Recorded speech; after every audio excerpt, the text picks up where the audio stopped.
Assalamu alaikum, everybody. Bismillahirrahmanirrahim.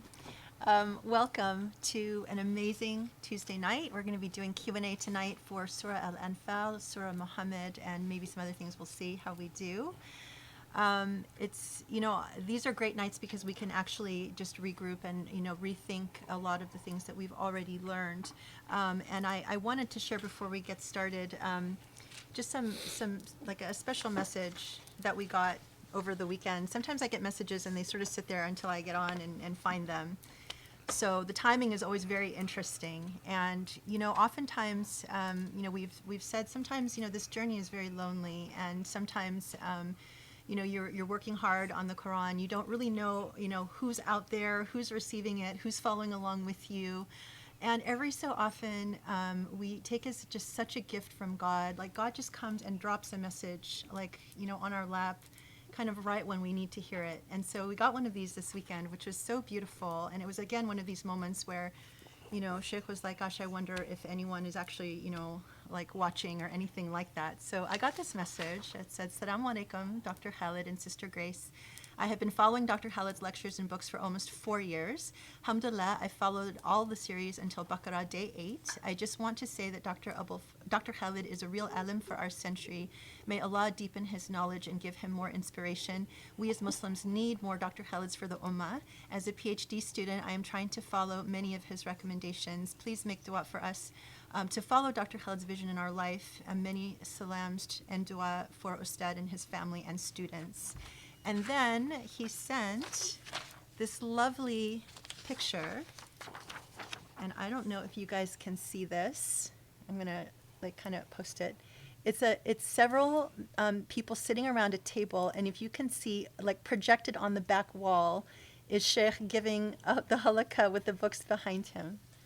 So and he, it was amazing because, here's this small group, and his message was, Salam again. We were listening to Sheikh with our small group. Many salams and dua to Ustad. And he gave me the name of his university, which we had never heard of. And so I looked it up, and it's in Australia. So halfway around the world, and it's amazing to see this picture. And, for us here, here we are, sitting in this room in Ohio, with our camera, filming, editing, uploading onto YouTube. It's a little YouTube thing. And then to actually see it projected on a wall and people are watching it is mind-blowing. So thank you so much for sharing it. You know who you are. It means so much. It meant so much. It came just at the right time. It answered directly the question about, who's out there, who's even listening, who's even following, and it was so heartwarming. So if anyone is out there, we don't know if you're there unless you tell us. So of course, anytime you want to reach out, send a picture, or send a note, whatever, we're most grateful. So anyway, thank you so much. And may Allah bless all of you and, and all of us as we continue together on this journey. It's so wonderful.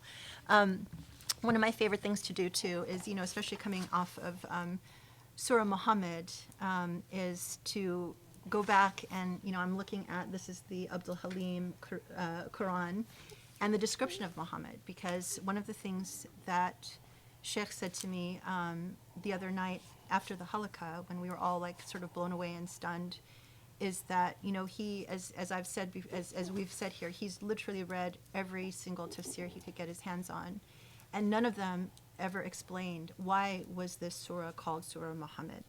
But it was very clear from our engagement the other night, we now understand and why it's called Surah Muhammad. And actually, I'm going to ask Sheikh to share the story of how it came to him.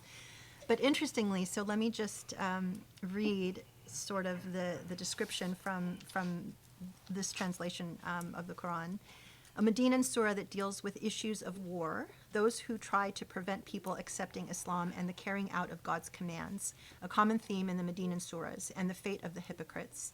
It specifically mentions the iniquity of those who expelled the Prophet from Mecca. It describes the futility of the disbelievers' attempts to oppose God and his Prophet, and urges the Muslims to obey God in all matters, lest their good deeds come to nothing on the Day of Judgment. Like those of the disbelievers and hypocrites, it takes its title from the mention of Muhammad's name in verse 2. So, alhamdulillah, we we know all of that and much more. But so just to get into the Q&A, to start, as I now have loved to do, can you tell us about your engagement with Surah Muhammad and the moment, like you shared with me the other night, of how it became clear to you why this surah is actually called Muhammad's?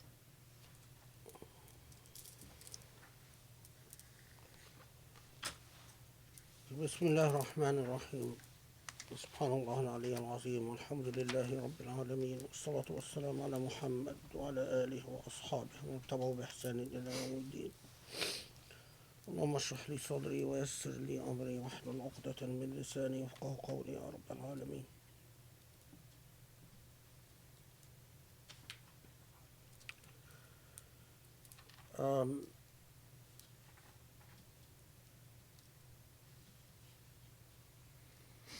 Well, Surah Muhammad,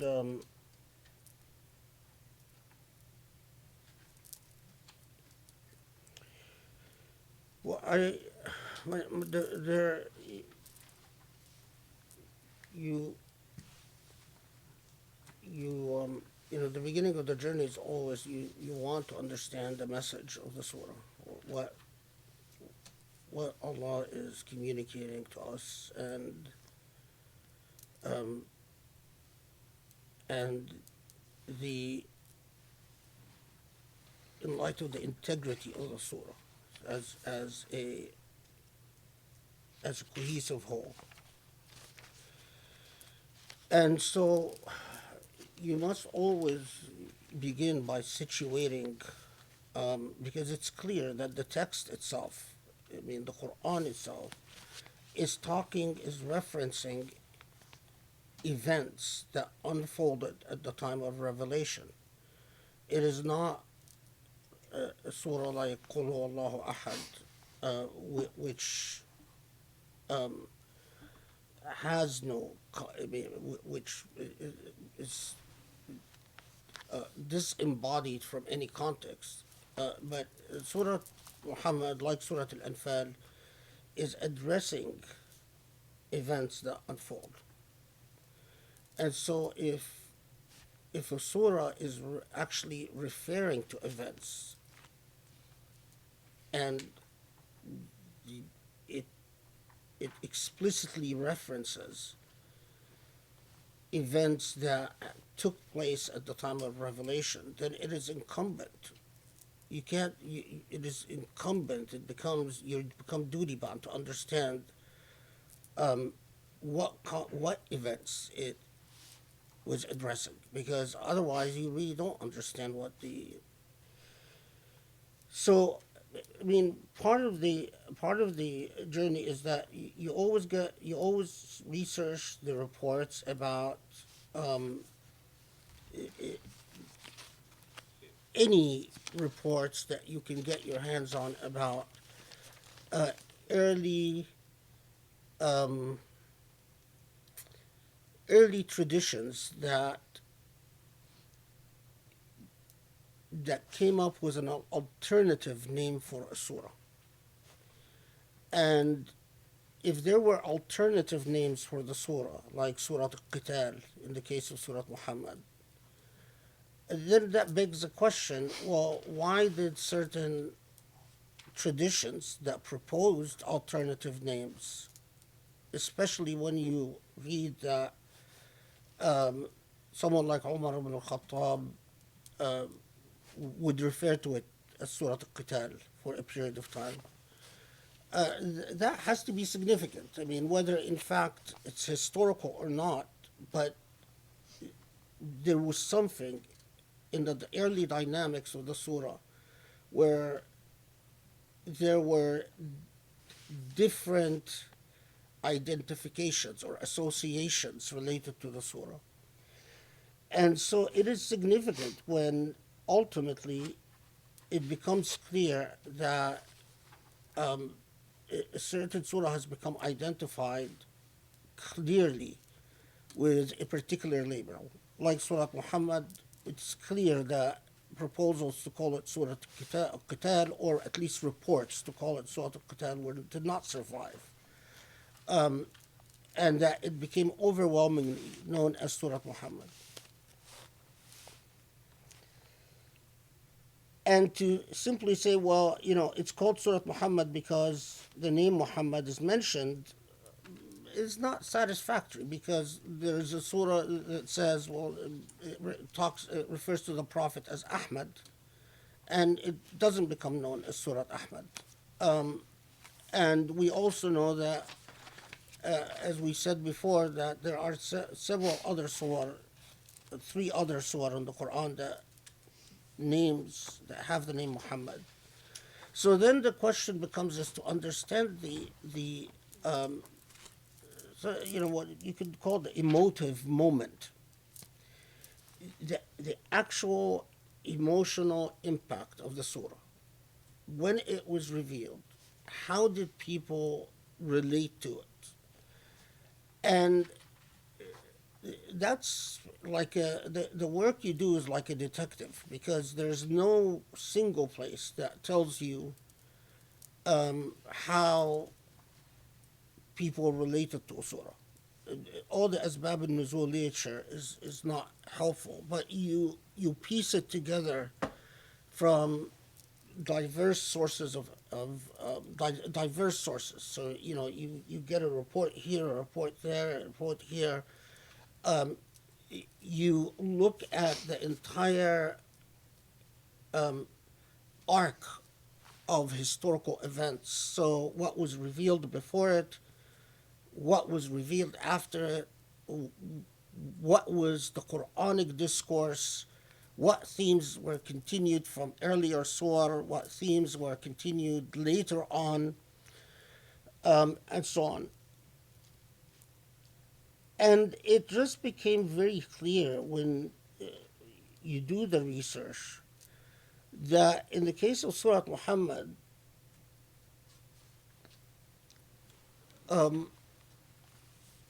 there's just an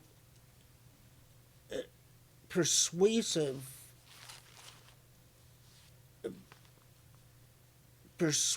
amount of reports that this surah was revealed after Al-Anfal and before Ghazwat al-Mustalaq, Bani al-Mustalaq.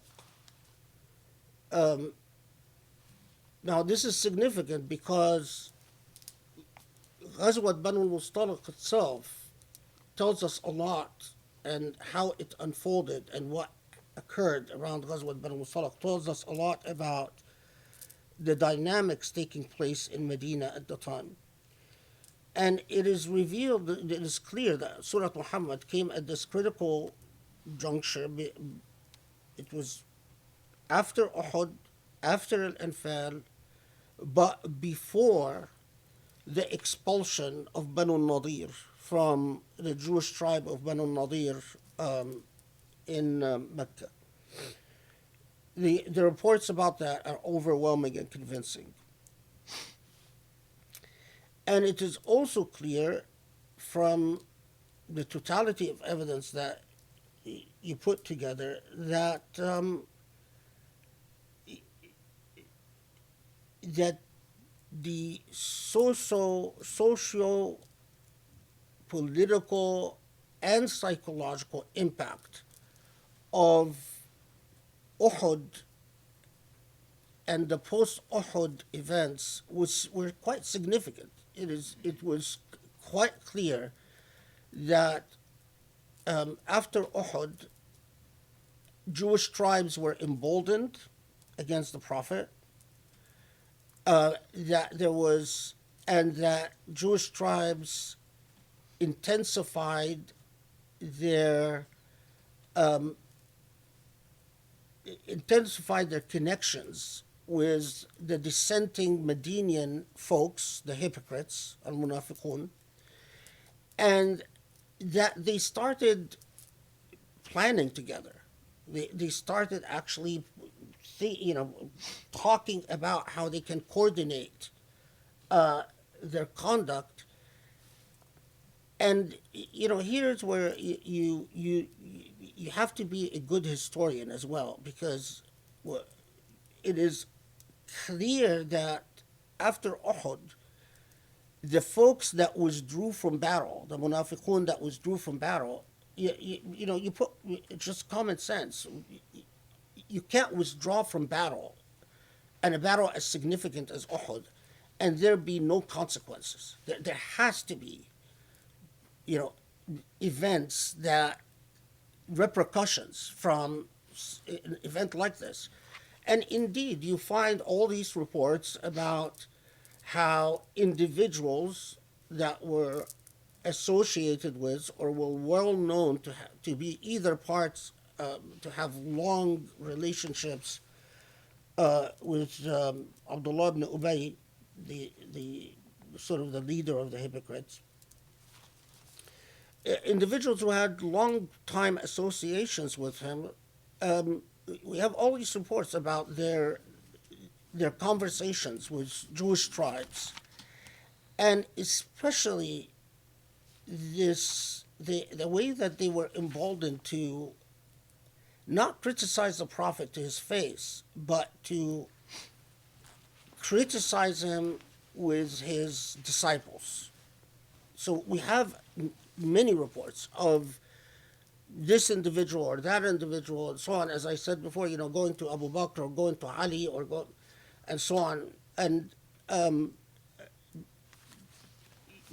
basically expressing impatience and intolerance with Quranic revelation.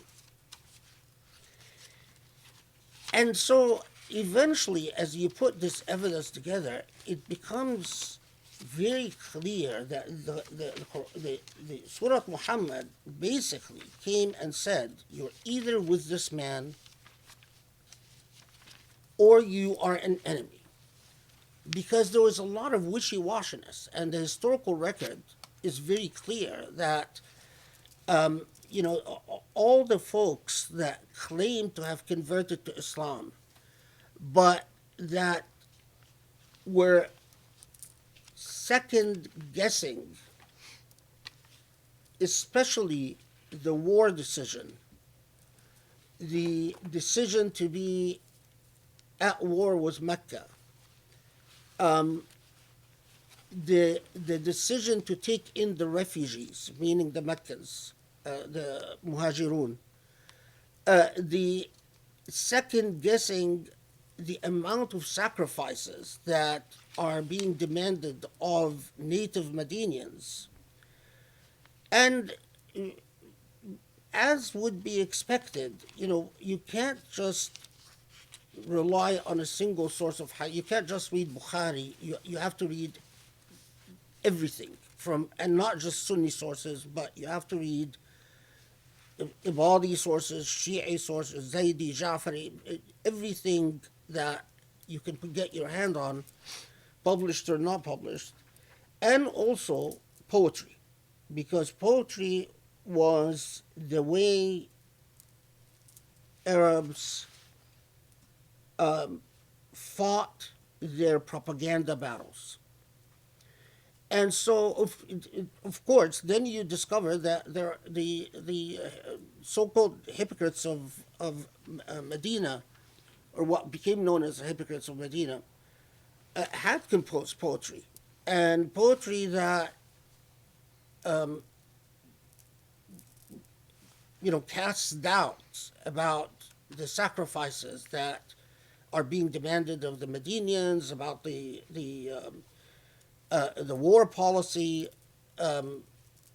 You also read reports that among the hypocrites, there were some that went behind the Prophet's back and tried to contact the Meccans and strike a deal with the Meccans.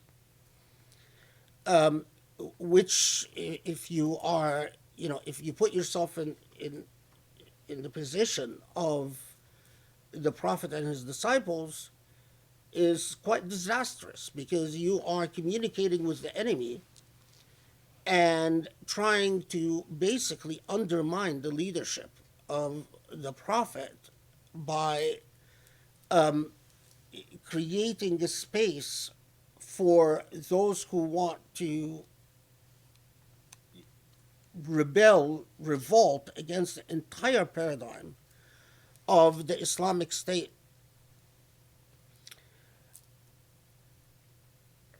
And then it's very clear that Surah Muhammad is talking about these events. I mean, it's very clear that Surah Muhammad is addressing these people, it's addressing Muslims, it's addressing the hypocrites, it's addressing the Jewish tribes, it is directly engaging.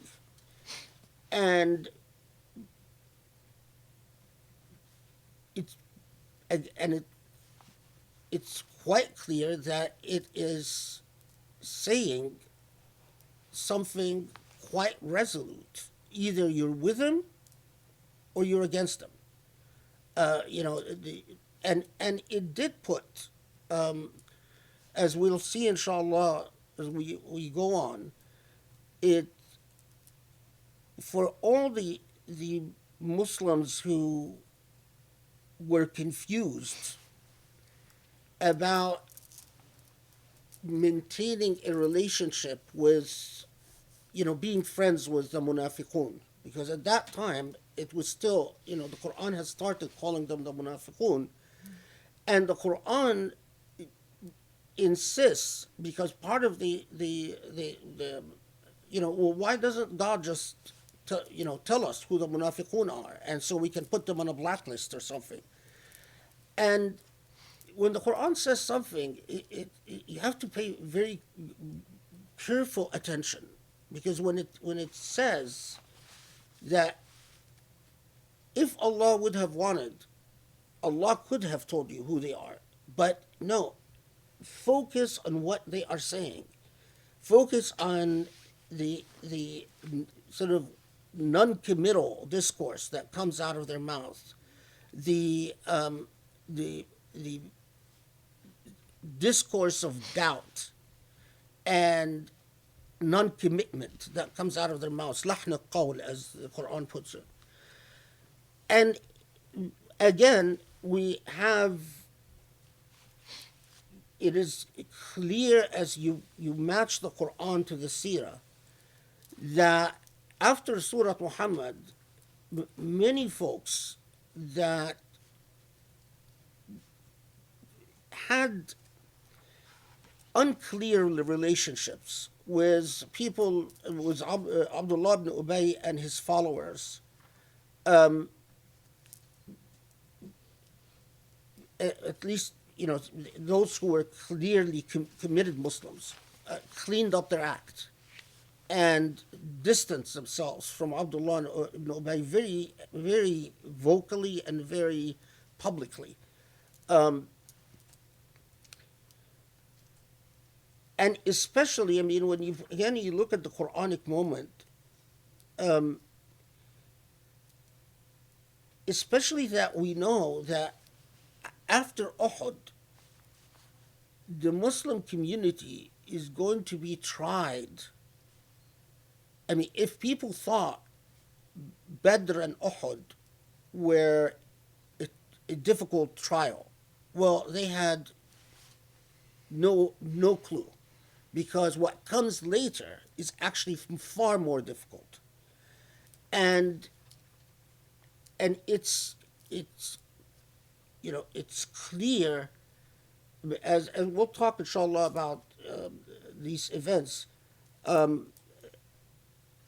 that sort of the building of the value system of those who were clearly committed to the message of the Prophet. Surah Muhammad played a critical role in that. You could no longer, say, yeah, I follow him, but, I'm not sure that that we should be in a state of war with Mecca. It's just not acceptable. So I mean, subhanAllah, it's a lot of research, and a lot of prayer. And as I always say, that the Quran never reveals itself to. I don't care who you are. I mean, you might think you're the best researcher and best scholar in the universe. You could research all you want. I am absolutely convinced that the Quran does not reveal itself unless to a heart that loves the Quran, unless your heart is the Quran. Your heart pulses with the Quran, beats with the Quran. Um, so it is the research and prayer.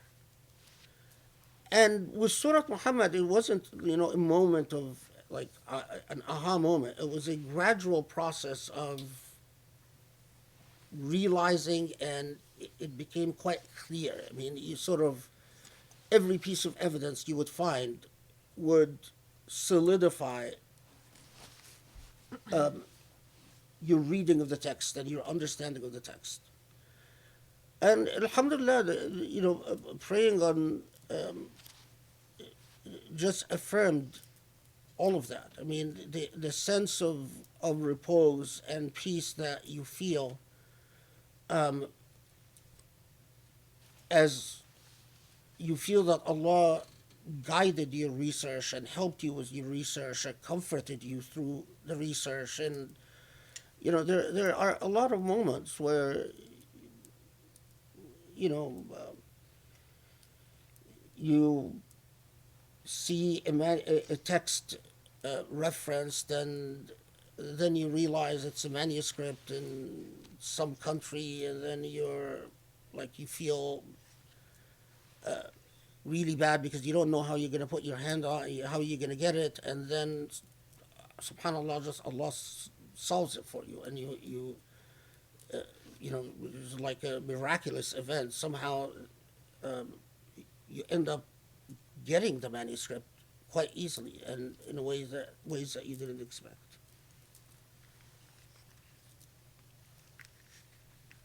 I don't know if you wanted to talk about those two reports that you were telling me about that kind of made it clear. Remember? The one where it was like, we've just received a surah that made it clear about the decisive decision.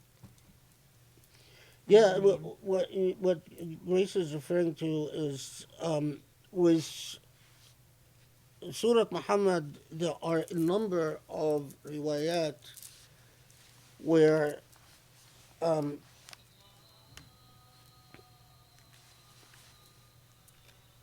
where one of the companions remarked, "We've just received a surah abanat al-haq min al-batil." That we've just received a surah that has, you know,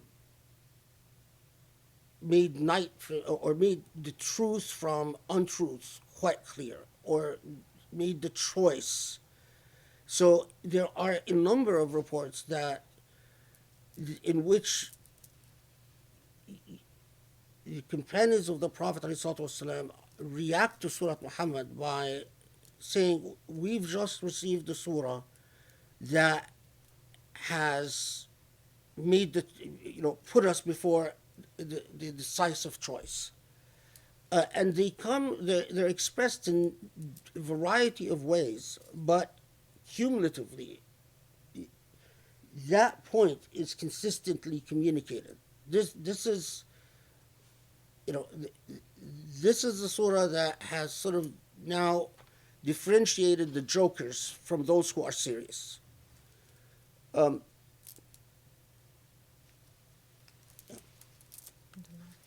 I don't think you guys asked me about the dhikr for these Anfal. I was actually just going to ask you both of those things, so we could start there. If you do. The dhikr for Anfal is ayah number 2, and the dhikr for Muhammad is 7. Okay, number 7. And then you actually wanted me to remind you after Anfal to talk about why was Anfal important, and what was the reaction after it was revealed that many people have not really ever talked about Surah Anfal or talked about why it was important,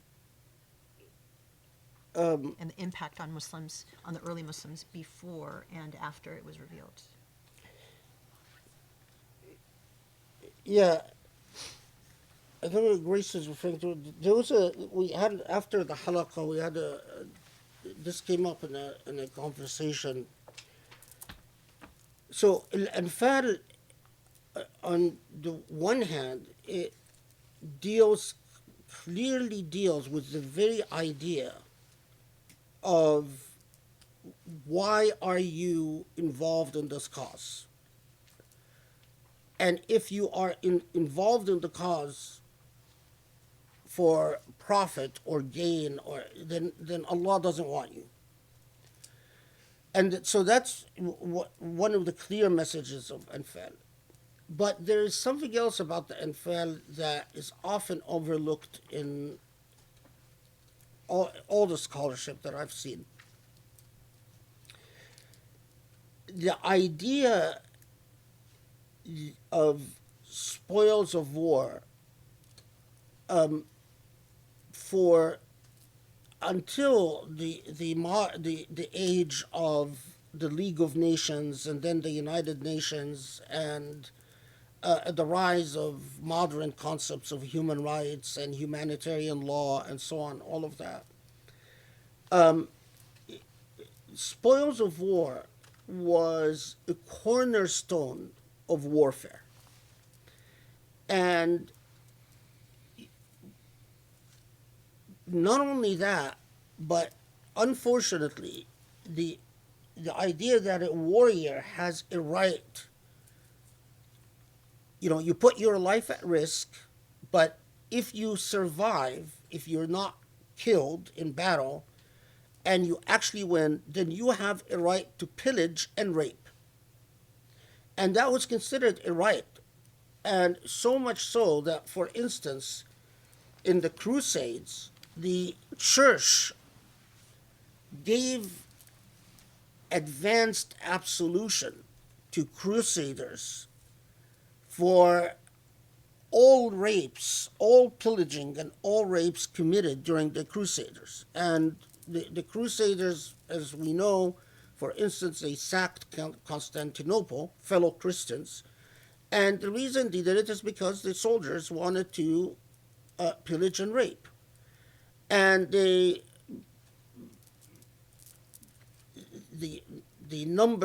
amount of pillaging and raping they did in Muslim countries is astounding.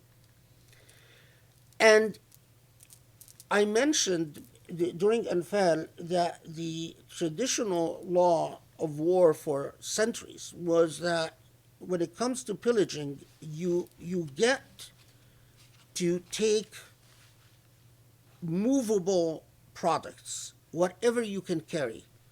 But what you cannot carry, then it cannot be claimed by the individual warrior. It goes, it's often claimed by the leadership.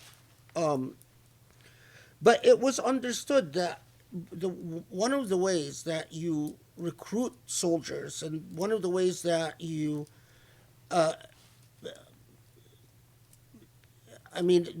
even it took human beings a long time before they figured out how to pay salaries to armed men and maintain conventional armies and all that. Anyway, so why is this so significant? Because Anfal did something that was quite unprecedented at the time. Anfal came and said, no individual right to pillage. Rape was never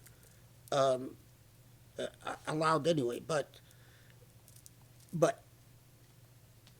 soldiers, if they get their hands on anything,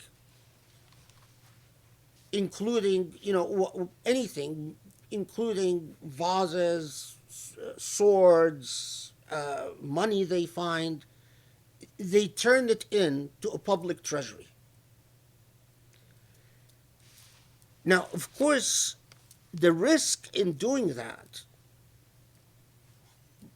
considering where Muslims were, the risk in doing that is that you would lose the incentive, the ability to recruit soldiers. Because if you don't allow them, they've been accustomed for centuries that I'm going to join the battle, and if I do a good job, I get to carry whatever money I want, take off with someone. So the more people I kill, the more I can take from whatever they're carrying. And you come and say, no, it all goes to public treasury. And it doesn't matter whether you kill none or you kill 100. It all goes to a public treasury, and then it is distributed according to whatever the policy is. That was a very risky move. But it was also, and again, because Muslims don't write their own history, it was the beginning. I've researched this. I couldn't find another historical precedent. This was the beginning of ending, or the beginning of what we now take for granted as rules of law, laws of war. The beginning of the ending of the policy of pillaging and raping. Again, raping was never allowed in Islamic law, but the idea of individual pillaging. So, and this did become, of course, like all laws, human beings are the ones who are receiving this law and implementing this law, so you do find deviations from the rule, but they were always considered deviations. But at the same time, the ethic itself has become sufficiently ingrained that you find in Islamic history a lot of very interesting reports.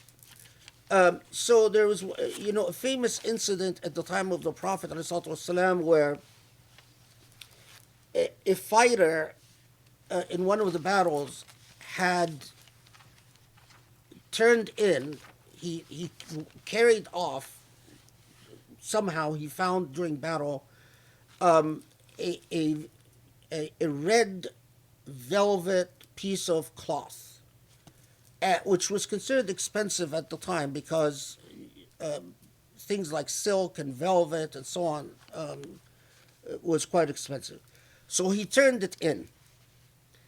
But then he noticed when it came to the time for the official decisions made to divide what was turned in, that this red velvet was missing. They couldn't find it. And the hypocrites spread a rumor that the Prophet saw the red velvet and took it. And that caused a huge controversy because now Surah Anfal came and said no more private takings and how could the Prophet take the red velvet? And when the Prophet heard about it, of course, as you'd expect, it turned out he didn't take it. But he addressed it. I mean, he confronted the issue and said, those of you that say I've taken anything from what was turned into spoils of war are completely mistaken, and so on. And then they actually found the red velvet. And there's a whole narrative where this guy goes and, apologizes to the Prophet because he said that when he heard that the hypocrites said that he took it, he believed it. And then he, regretted the fact that he had believed it and so on. So you find a lot of reports in the Islamic tradition like that. But not just at the time of the Prophet, but long after the Prophet ﷺ is dead. So when Salah ad-Din liberated Jerusalem,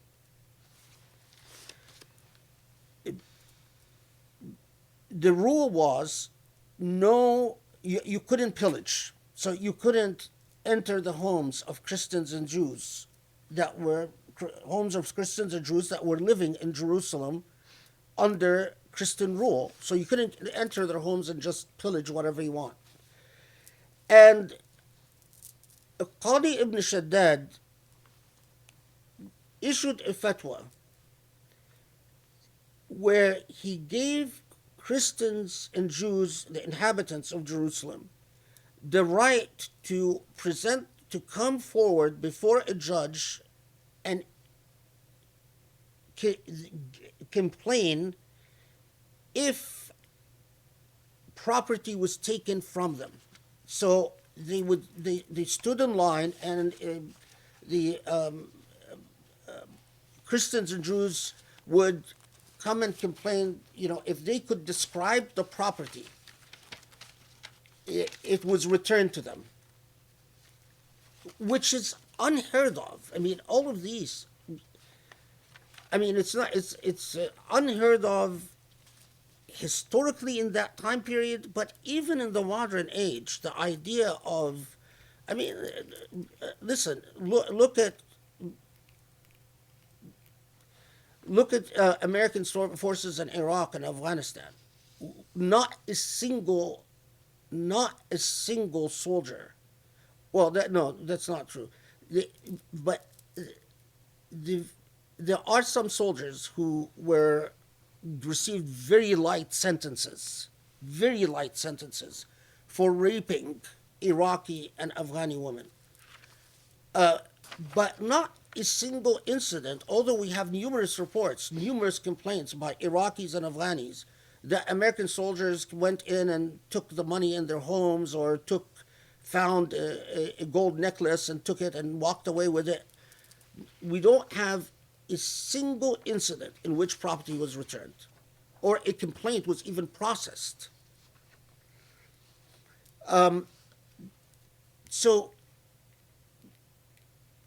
when you go back to the genesis of that, it is Surah Al-Anfal. So the significance of Surah Al-Anfal is mind-boggling. But again, because we don't write our histories and our minds are colonized and we are unable to break away from the shackles of the secondary sources that we read, we don't notice things. I mean, we think we're very independent, good scholars, critical scholars, analytical scholars, but we're not. Because a really critical, analytical scholars can think outside the box and can research outside the box. Unfortunately, it just and my own private conviction, my own personal conviction, is that the power to think outside the box comes from Allah. That it is Allah, your piety is what creates the possibility that Allah would come and allow you to see outside the boxes and boundaries provided to you by the colonial experience. Allahu A'lam. Does anybody want to start off with questions here? Okay.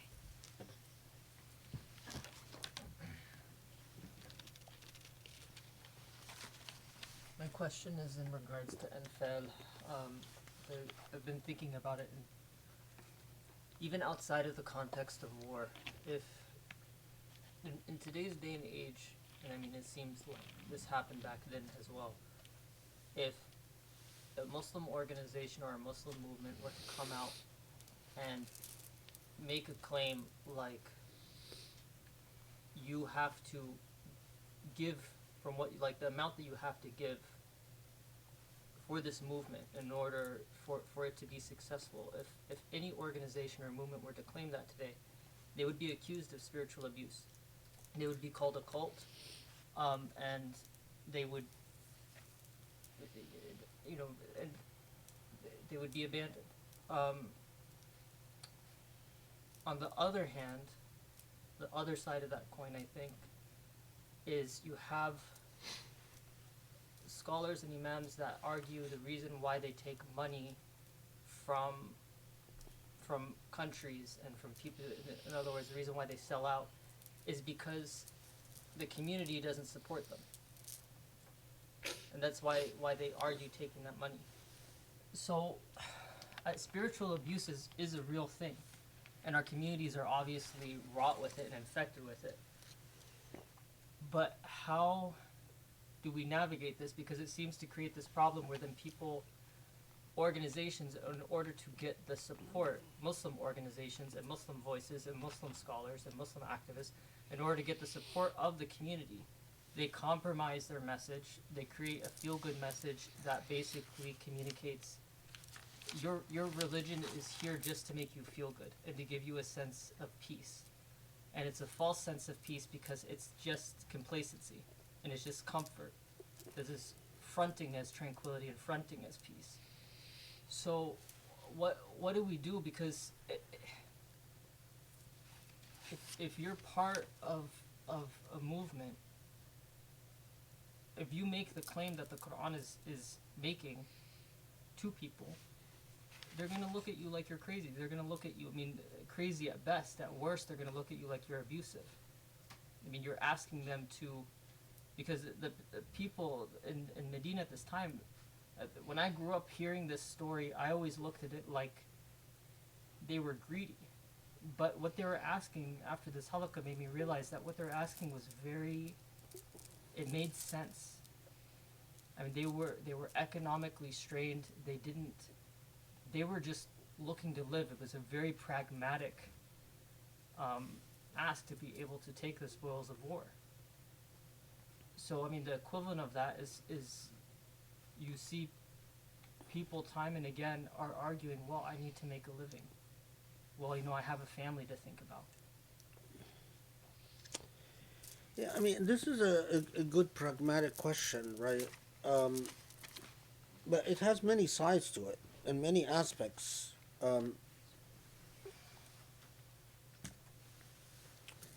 So, to be clear, what I personally think is Islamically incumbent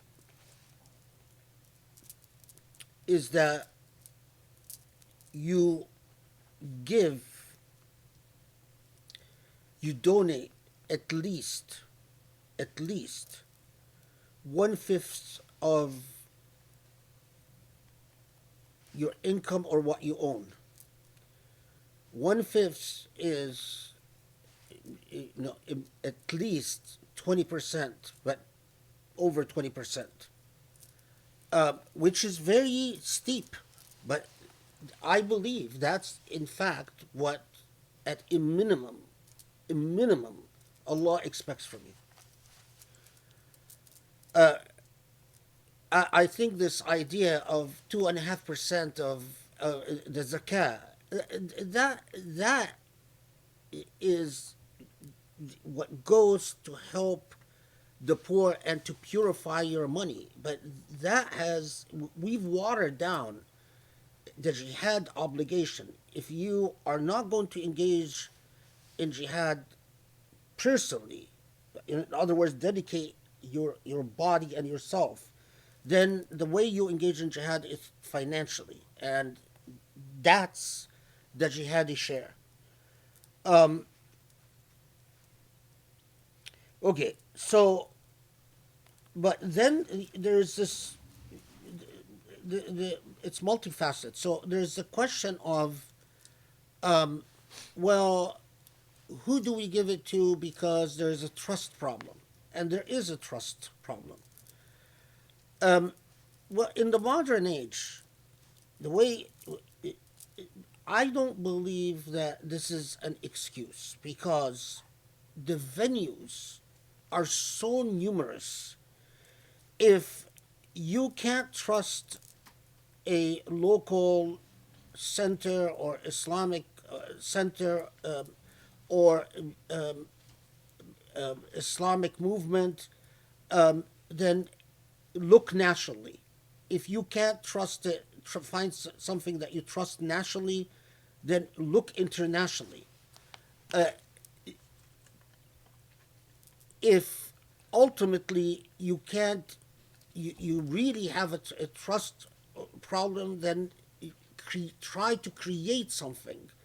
Whether you go and you give the money to something like CARE, or you give the money to, or if you really want to be on the safe side, there's so many Muslim refugees in the world today, so many orphans and seriously destitute Muslims around the world.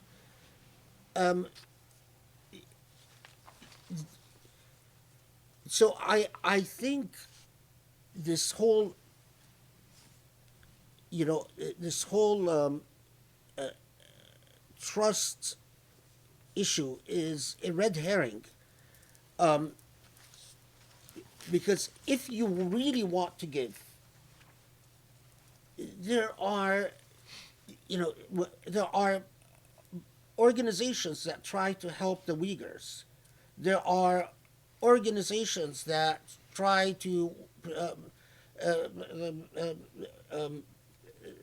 that combat suicide among Muslim youth, the very high rates of suicides. I mean, so you could go and you give your money to a Muslim organization that focuses on the issue of suicide. You can spearhead a Muslim organizations that focuses on the issue of drug addiction, and which is a very serious problem among Muslims. I mean, we all pretend it doesn't exist, but all of us, either someone in our family or we know someone that, or we know a family that had someone that, a Muslim, that had a drug addiction or alcoholism. It's a pandemic among Muslims, and somehow we keep using this trust issue to do nothing. I mean, if if it if people are serious about wanting to fund work that would qualify under the law of jihad, they'll find it. Whether it's fighting addiction, fighting suicides, promoting education, helping refugees, helping orphans. There are so many refugees that come to this country, and who helps them? Christian groups, churches. I mean, most of these refugees that come from Somalia and come from Yemen and come from Syria, they end up living with Christian families. That's the reality. And there isn't, there are no Muslim civic organizations that help them. And so I think this whole idea, and I think the whole, thing about spiritual abuse and cults and so on. I think this is exactly like the discourse of the hypocrites in Surah Muhammad. The whining and complaining and coming up with obstacles why they have a problem. Well, I have an issue. I have a problem. Well, I don't want it. It's like I've told people here. I have very little patience with people that say, "Oh, there is I have a morale issue. I have an emotional issue. I have a Just do it. The solution is to serve. The solution is to get over yourself, get over your personal complaints, get over your emotional hangups, and find a productive course, a productive course of action. If everything fails, then just help the refugees in Palestine and in Yemen and in Syria, if you don't trust any Muslims in the United States whatsoever, and you don't trust that any any person to do a good job, then then there's so many Muslims suffering in the world that you can give them your money at a minimum. So that's one that's it, there's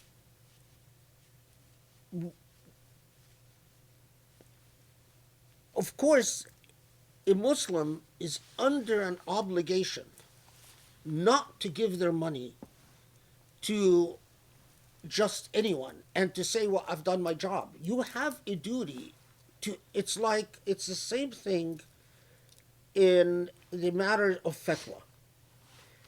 You have an obligation. You don't have an obligation to become a sheikh, a mufti, a faqih yourself. But you have an obligation to satisfy yourself that the person that you are accepting a fatwa from, if you ask someone for a fatwa and you follow their fatwa, you have an obligation to satisfy yourself that they are qualified. So you can't follow the fatwa of someone if you don't believe they're qualified, or if you don't believe they have good moral character.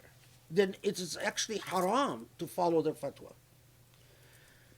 Similarly, when it comes to the matter of giving money, you absolutely have an obligation, because Allah will come and tell you, why did you waste your money on, building another mosque when there is this and this and that? So in other words, you have to at least do your due diligence.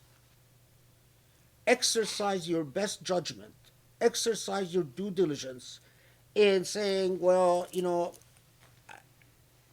I will use my reason and my conscience and my prayers, because you should pray on it as well, to do the best I can. And as long as I've done my homework, you've discharged your obligation to do the best I can in knowing who I should give my money to. And of course, this is part of Allah's sunnah, is that some people will research and pray and be inspired to give their money to help addicts. Other people will pray and be inspired to give their money to help build educational institutions. Someone else will pray and be inspired to help the orphans. A fourth person will pray and be inspired to help prevent suicides. Someone else will pray and be inspired to create Islamic institutions that help abused women. I mean, this is another thing. Creating organizations that come to the aid of Muslim women who suffer abuse without recourse, it's obvious that we have a moral, legal obligation to do that. But then there's the other thing. Now, this is the side of the donor. The side of the donee.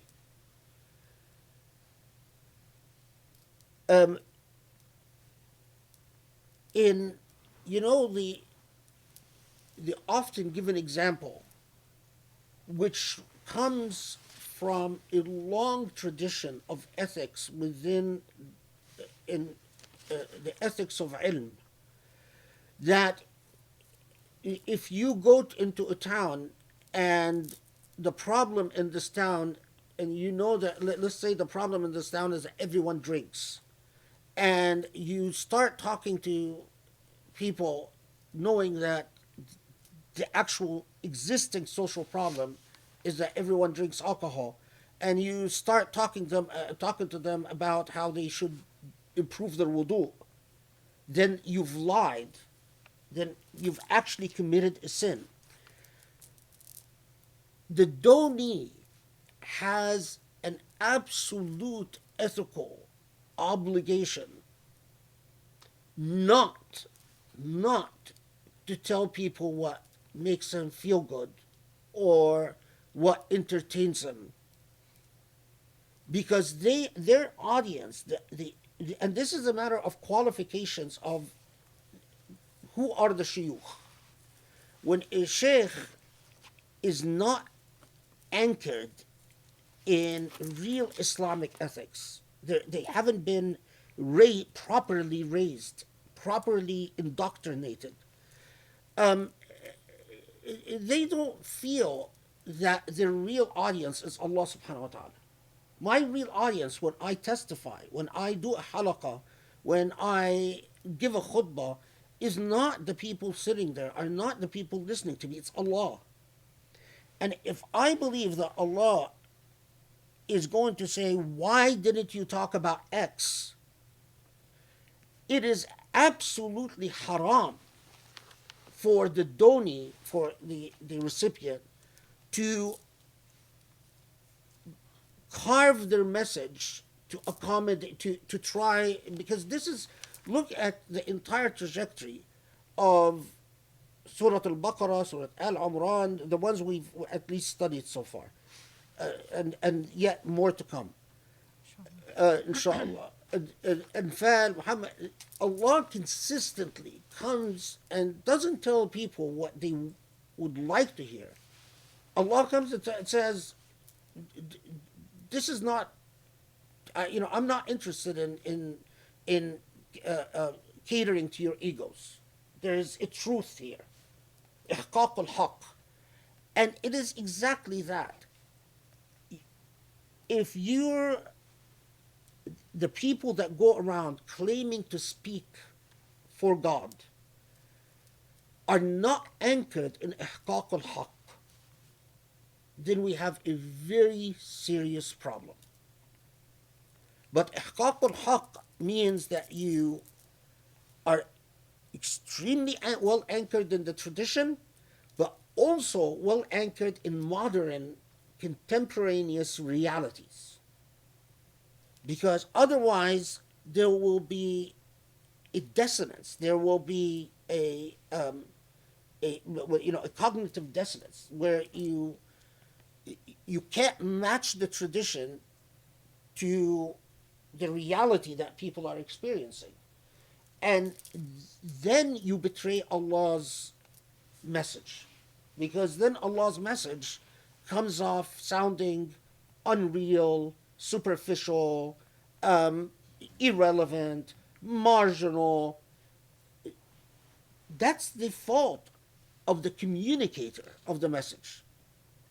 When we come and we basically make Islam that the Islam of the Prophet ﷺ was extremely relevant to everything Muslims experienced, lived and experienced in Mecca and Medina. That was the Islam of the Prophet. Then we come today and we have an Islam that is highly irrelevant to what people experience. We've got an enormous problem. An enormous problem. And it is an absolute betrayal to say, well, like what we see in real life, because people fail to fund you, so now you tweak your message and you are in bed with the Emiratis, and you a few years ago, someone like Bin Bayya was, this close with Salman al-Oda, and suddenly, because of money and because of funding, he doesn't even mention his friend. He never talks about any of the people that are now in, or Qaradawi's daughter, for instance. Completely. And you think that this is Islamic? Or this is somehow, can possibly be justifiable? If Islam is not about standing by principle and ethic, then it ceases to be a message. then we don't. Then there's nothing special about Islam.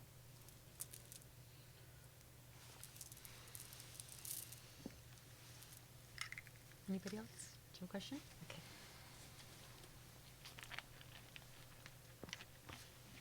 Thank you, Sheikh. My question is about Surah Anfal, the famous verses 65 and 66.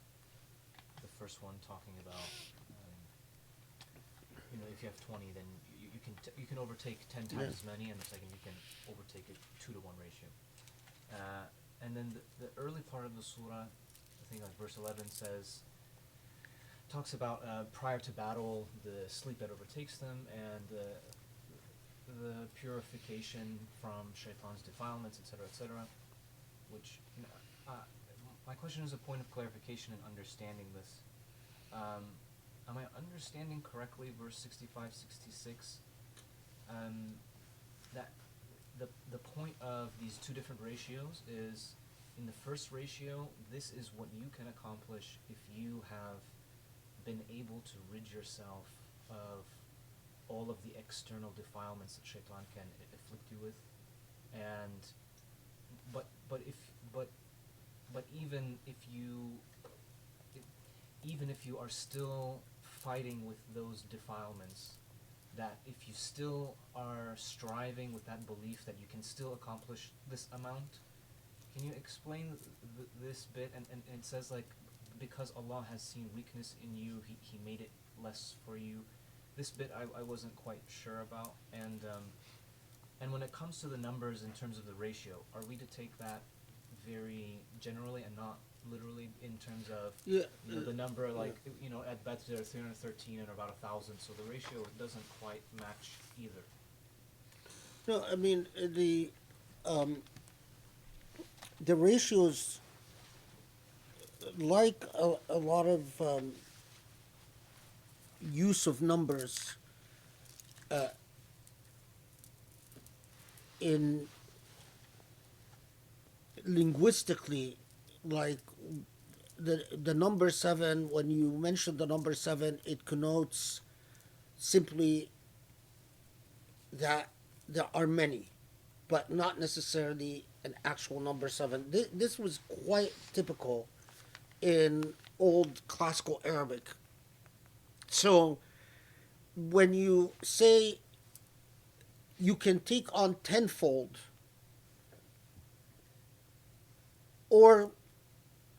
but for now you can take on something twice your size, you don't actually mean the number 10, and you don't actually mean, multiply 2, but it is a matter. It's like saying you can take on someone 10 times your strength, and we idiomatically know that 10 times means many times your strength, or that you could say you could take someone double your strength, meaning, well, not maybe 10 times your strength, but someone who's twice your strength.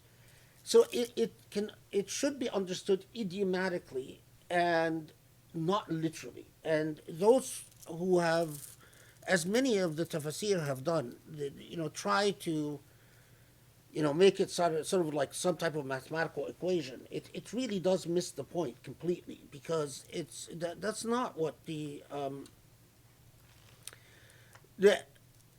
and I think the way that this revelation has been dealt with unnecessarily complicated things, because people got into something without evidence. There's no evidence of abrogation. That there's no evidence, as Al-Razi says, and Zamakhshari says as well, that there was a rule initially that you fight a force 10 times your size, and then Allah abrogated this and made it twice your size.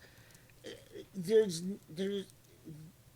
is sort of you're jumping to what people think are logical conclusions of redactionism in the Quran without evidence of anything that makes redaction necessary.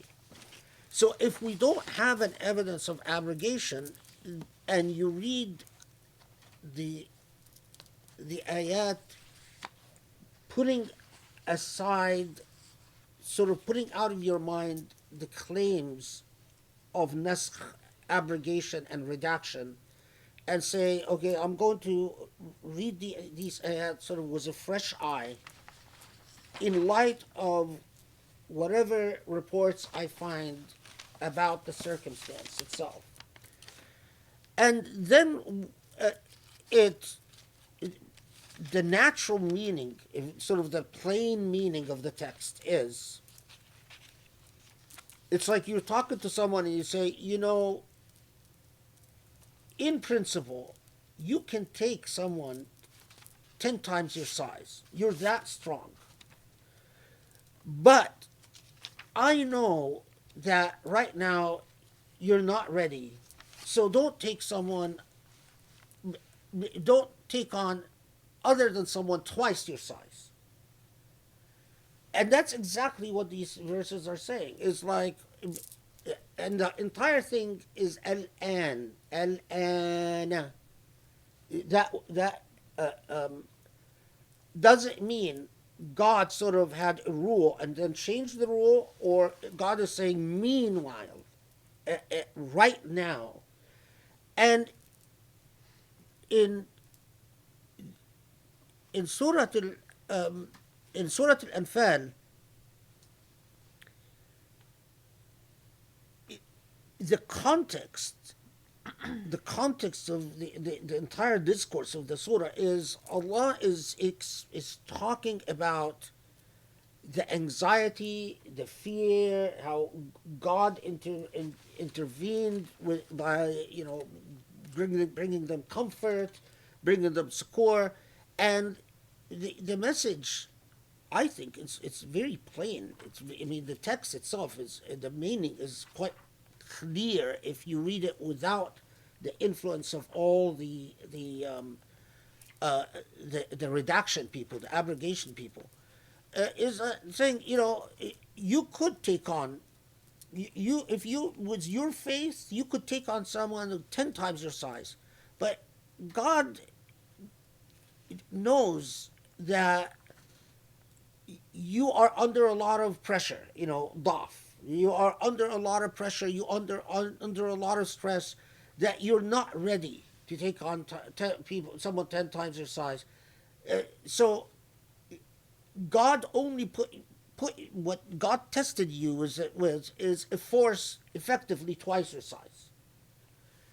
And later on, when we actually look at what various companions were saying about Surah Al-Anfal, when Muslims later on fight battles like the Battle of Yarmouk, where they are vastly outnumbered, no one said, oh, we're violating the rule in Surah Al-Anfal because God said only twice your number, and here, it was clear that they actually expected themselves. It's like, okay, we learned the lesson. We when we go into battle, we have to have absolute confidence in Allah, and we have to be willing to accept whatever Allah decrees. What matters is that we don't run away, we don't weaken.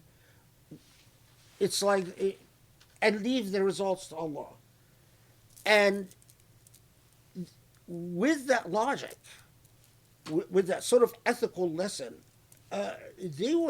Muslims were taking odds that were ridiculously not in their favor.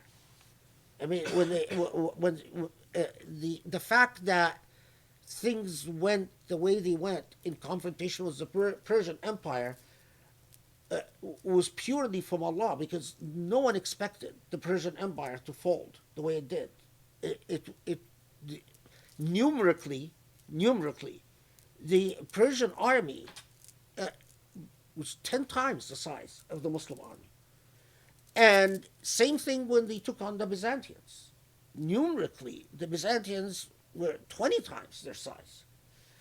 And inshallah, we'll get to these as in later surah, but I think, the the mechanical way of this issue of 10 times, 20 times, and the disservice of the abrogation narrative.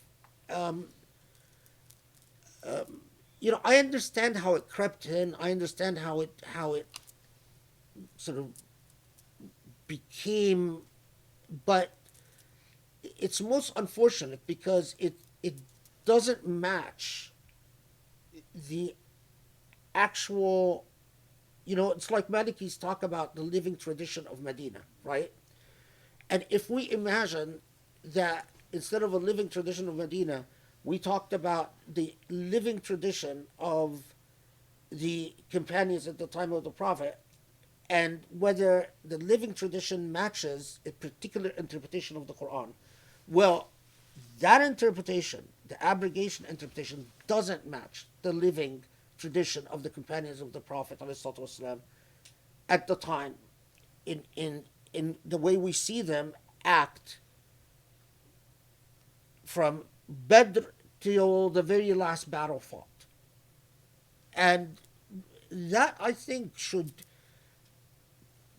soundly put this whole abrogation interpretation about these verses, should soundly just put away with this approach, because it completely deconstructs it.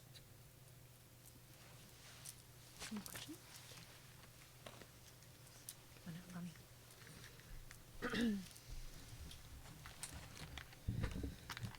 Um, when talking about how Surah Anfal is changing the norms of warfare and making it difficult to recruit soldiers, etc. But we also know that there were astounding military successes that the Muslims had after in the early Khilafah, and then the fact that so many of the tribes that were recruited entered for not because they were very strong Muslims, but for instrumental reasons. So my question is,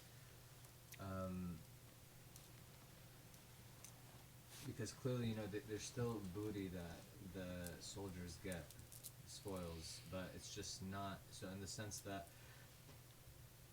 the warfare, there are still material incentives, but the ethics of how those incentives sort of function changes. I mean, how were the Muslims still able to be so successful and recruit so many new converts that were not anchored in the Quranic message and the message of Al-Anfal, and be so successful?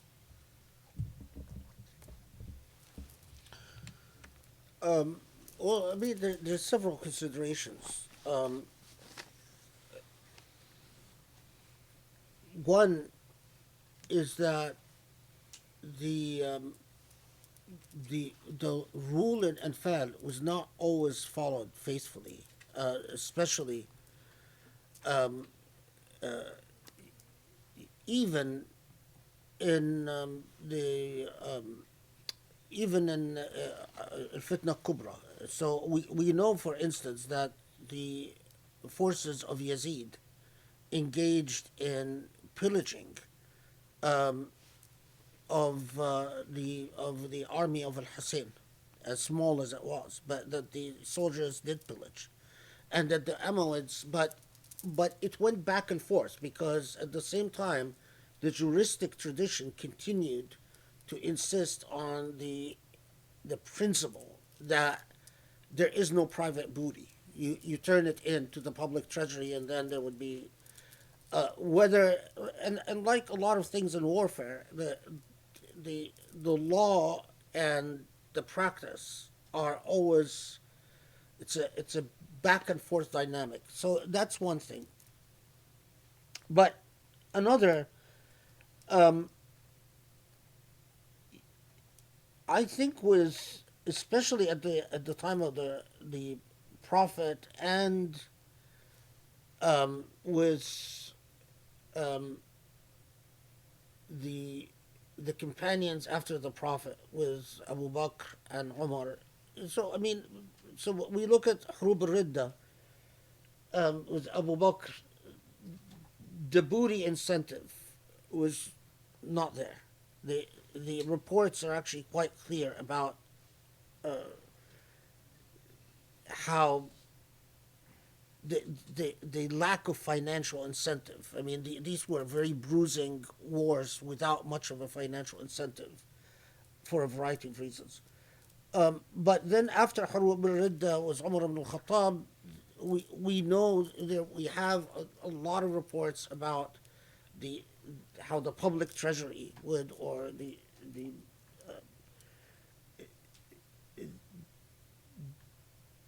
dis the dispensing of or the compensation that soldiers would receive would be from a central authority. I think that success itself, Arabia at the time, in my opinion, clearly witnessed the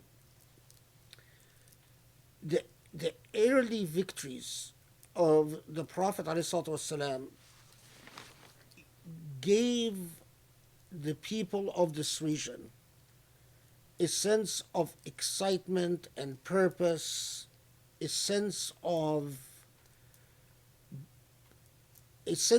collective identity that excited their imagination and that really made them believe that they are a part of, or made them feel, even if they couldn't articulate it, that they are a part of a new historical period where they are going to belong to something very powerful, something that they have not seen before. I don't think things like, you know, you engage the Romans in battle, and then the swords you pick up and the whatever is picked up off the floor of battle could explain why people were willing to put their lives on the line. I think there was clearly an ideological element. I don't think material interpretations or attempts to explain this. I think where you get into material interpretations is when with the Umayyad period and the Abbasid period, and then the. But I don't think again it was the rule of beauty that it was the willingness of the central government to compensate soldiers, whether they live or die, to very well for joining the Muslim army. We don't have. I mean, we don't have very extensive records of what they were paid, but the anecdotal evidence that we do have is that they were compensated well, and that the state, the fact that the state would take care of the family of the deceased, someone killed in battle, made a huge difference. And that was quite unprecedented. I mean, the quite unprecedented for an Arab empire or an Arab imperial, the you know, and I think in retrospect, it was probably more lucrative than the rule of booty. I mean, we do have reports where, you know, soldiers are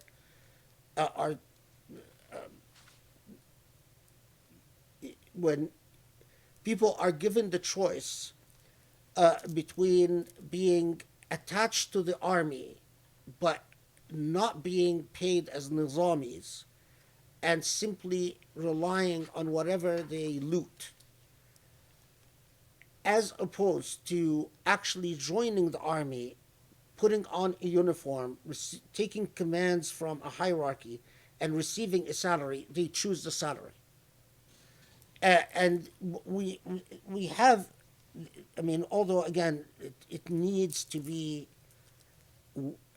it needs to be brought together and vetted, and a history of that needs to be written. But we do have quite a bit of narratives that such and such tribe in such and such ghazwa, they're given the choice whether to join the Nizami army or not join the regular army or not join, and they opt for joining the Nizami army because of the, without this administrative structure that kept track of who the soldiers are, regularly didn't default on payment to soldiers, wasn't late in paying soldiers, in other words, didn't cheat them. A system that took care of the families of soldiers that were killed in battle. I don't think the the success of the Umayyad Empire or the success of the Abbasid Empire would have been what it is. I mean, it is clear that there was the development of a complex administrative structure was key to the success of the imperial project. Without it, it wouldn't have happened. Okay. Do you have a question? Okay. Are you okay to keep going? Okay, ask. Maybe we'll take a break if the question is gonna. Okay, so this is a question from Surah Muhammad. Okay, I have two questions that are very similar, so I'm gonna read them both because they both touch on the same thing. Salman, thank you. You repeated that whether someone is disturbed by the Quran's mention of hell or comforted by the Quran's mention of Jannah is because of you and who you are. You prefaced the statement by asking those disturbed by mentions of hell in the Quran to evaluate their conduct. So did you mean your statement of you and who you are to apply to only to one's conduct? Or, given your remarks at the start of the halakha about Muslim youth being 2 times more likely to become addicted to substances, commit suicide, succeed at committing suicide, and denying their faith, can your statement also apply to those with a disturbed pathology? A disturbed pathology created, for example, in childhood by a heritage Muslim family controlling their children with violence and constant fear of torture in hell for even minor human mistakes. Perhaps one with this pathology is not able to objectively evaluate their conduct because their trauma causes them to see nearly everything in life, including their own good deeds, from a pessimist and imperfect lens. In other words, no matter what you tell them, they are disturbed by the Quran's mention of hell because they are revolting against their childhood oppression, and that's why they think no one should go to hell and everyone should be forgiven. What do you say to the damaged person, incapable of objectivity and truly unable to fairly evaluate their own conduct, that is still bothered by the mention of hell? That's the first question. The other one that's similar. Jazakallah khair. Thank you for sharing. Professor, do you think this could also be due to the excessive guilt or shame, the idea of feeling uncomfortable, that was instilled by into a person by their culture and environment? So even though the person may not be full of sin, they struggle with irrational guilt and fear that they have internalized, hence finds mentions of hell discomforting and mentions of heaven don't bring peace, as this person has been socially conditioned to downplay their good deeds while exaggerating their sins in their mind. To them, they view themselves as unworthy of forgiveness and deserving of hell. Yeah, these are really good questions. Well, first, just to be clear, that this is something I heard Sheikh Eid say to someone who was mentioning to him, or was telling him that he's bothered by the the mention of punishment in the Quran, and he tells him, look within. You know, why does that bother you? And and looking within, it doesn't it doesn't necessarily mean that you are only bothered by the mention of punishment because you're sinful. Uh, that could be. I mean, that it could be that you've led a life that it's like, when you come and you hit a sore point with someone. You come to someone who knows that they live an unethical life, and you start talking about lying, and they get very upset, or you talk about backbiting, and they get very upset, or very defensive, or you talk about uh, whatever makes people defensive. It's the same type of thing, that they hear what they know bothers, provokes their conscience, and their reaction is defensive. But obviously, you could also be bothered by the message because you were not sensitized. I mean, when Allah, in every time that Allah says Shadidul Aqab, that Allah punishes, and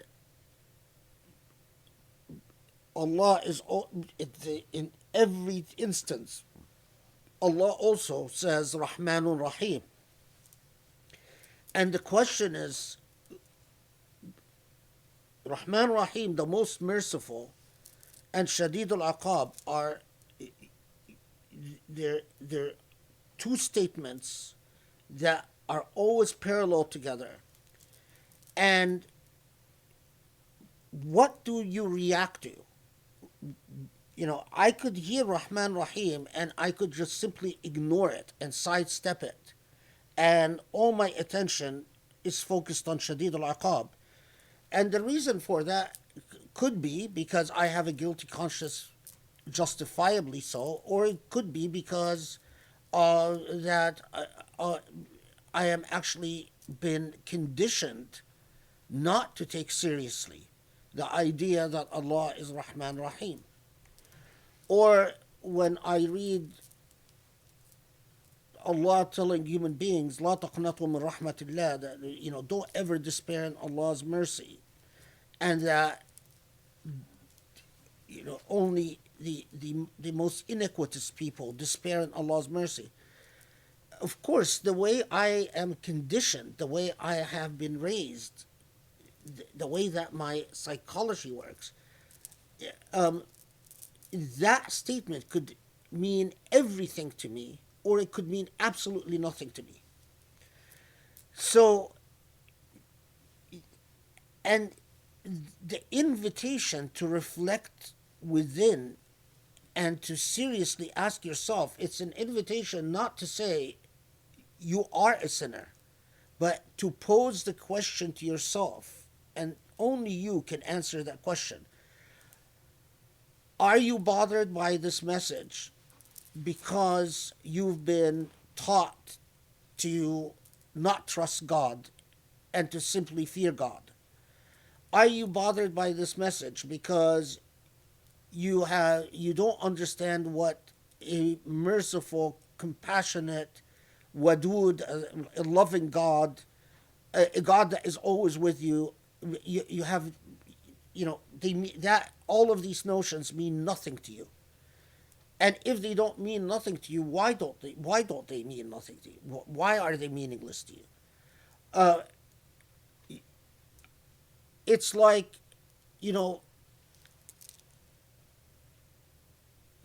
this is it's like when you teach law sometimes, right? And you talk about certain notions of culpability in law and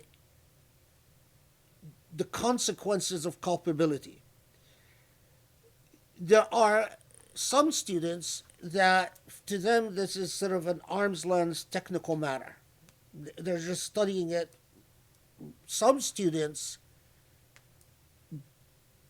become extremely concerned and preoccupied by things that they learn. You know, they're either extremely bothered, extremely now, why is it? Is it because they are there's an intellectual interest? Is it because they had a personal experience and what they're reading about the law is personally threatening them? That relies on the individual. The text is the same, but the response of the individual, and it is an invitation for deep introspection. You must ask yourself, because yes, especially among Muslims, the way that so many Muslims are raised,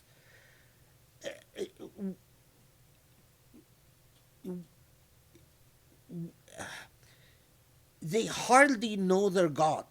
I mean, I've the number of Muslims that don't even realize that Allah is Ghafurun Wadud, and that Wadud means someone who Wadud is someone who seeks your love, someone who wants a loving relationship with you. And the fact that so many Muslims are raised without these concepts and they do not at all, it's all these ideas are quite foreign to them. Of course, then when they're reading the Quran, when they read Allah Ghafurun Wadud or Allah Rahmanur Rahim, they gloss over it. They zone out, and the only thing that resonates with them are the description of punishment. And because that's the God that they are conditioned to imagine.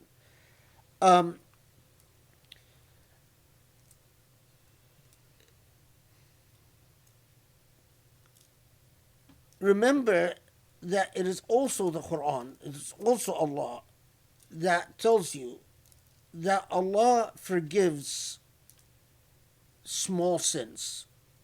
And we all know what the kaba'ir are. You know, I think most Muslims, maybe not, I'm not sure about it, but anyway, but Muslims should be raised with the idea that sins, there are the kaba'ir, there are the major sins, and the major sins are the sins that you should be very concerned about. And that when you read punishment, descriptions of punishment in the Quran, you should be worried about your major sins, the kaba'ir. The kaba'ir are things like shirk, things like zina, things like consuming alcohol, things like lying, things like backbiting. These are consistent, and backbiting, if it's committed in incident here and incident there, it's not a kabira. But if it is systematic and consistent, it is a kabira. And then there are the saghair, and the saghair are all the small things, the infractions that, and Allah is not anyone else but Allah's self, that tells you that as long as you avoid the kaba'ir, Allah will forgive the saghair. And that the saghira becomes a problem only if you are stubborn and do it persistently and consistently and defiantly. Basically, you say, I don't care whether this pleases God or not, I'm going to do it. Then it becomes a problem. So, but there's a part that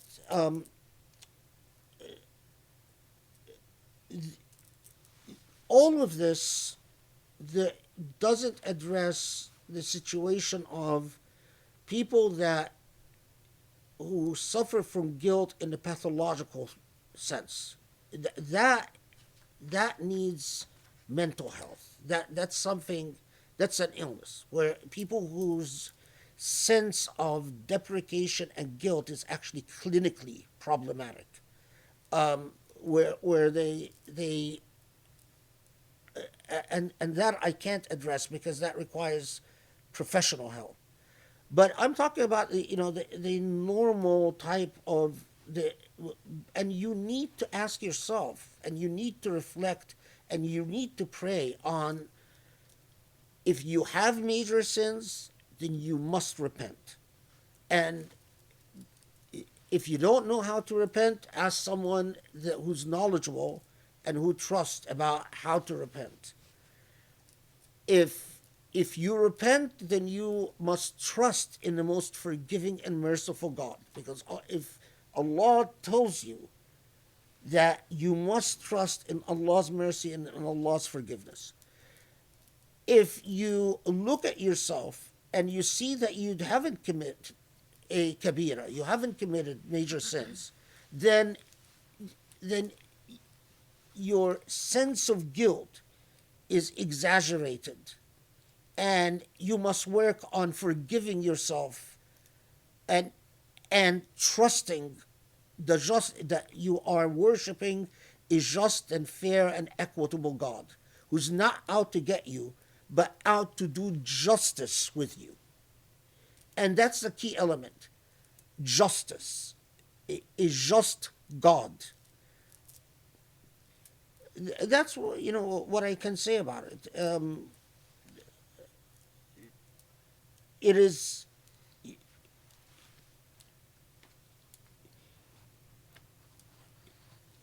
But do I mean, let me end with this before the break. That do I think there is a problem generally with Muslims in not connecting to the idea of a merciful Rahman Rahim, although we recite it in prayer all the time, although Surah Fatiha is all about the Rahman and Rahim, and we recite it in prayer in every rak'ah.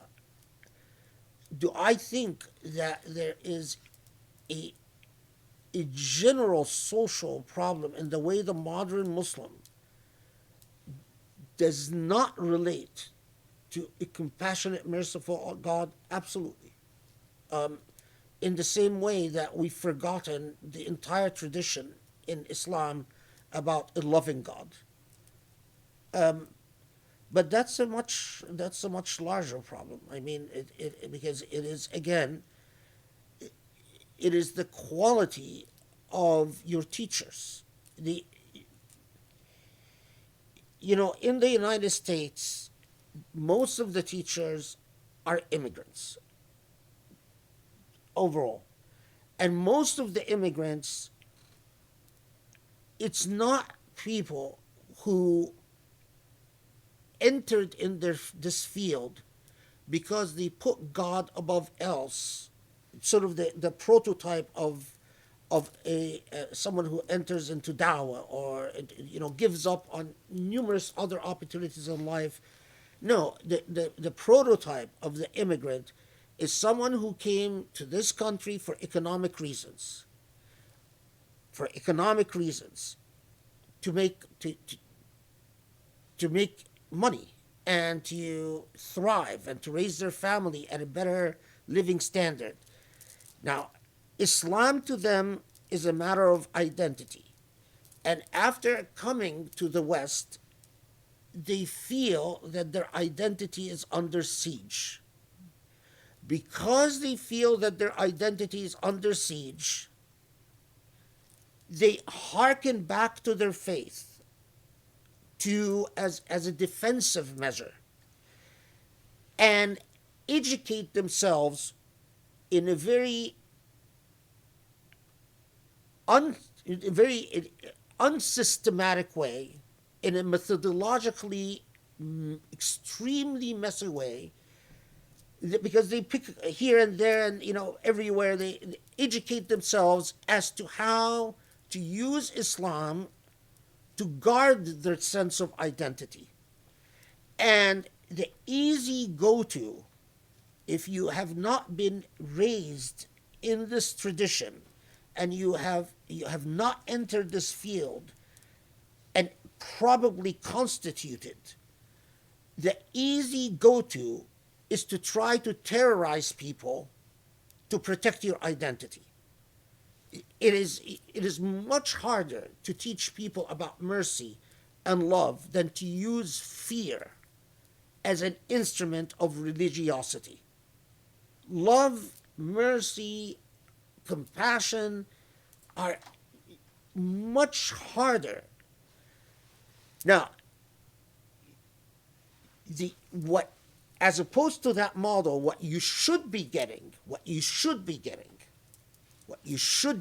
and now he has underscored that, someone who's from a very young age is raised in this tradition, taught to discipline the ego, to make their own ego subservient, taught, sort of weaned on the idea that Allah loves those who make people love Allah. Because when you're raised with that idea, your whole psychology is very different. That if people don't love Allah, and they don't love Allah because of you, that's a kabira, that's a sin like adultery and fornication. So when you are raised this way, you are terrified at the idea that of terrorizing people. The idea of me being used for people saying, I don't like God or I don't like the Quran, it affects every bit of your psychology. And so when you approach people, you are trained not to use fear, not to protect your identity, not to protect your self-interest, but to actually, your entire enterprise of religiosity is about self-sacrifice. I am here, my reward is with God, but I'm here on earth not to get anything, but everything that I expect to get will be in the hereafter. It's a very different outlook, a very different paradigm.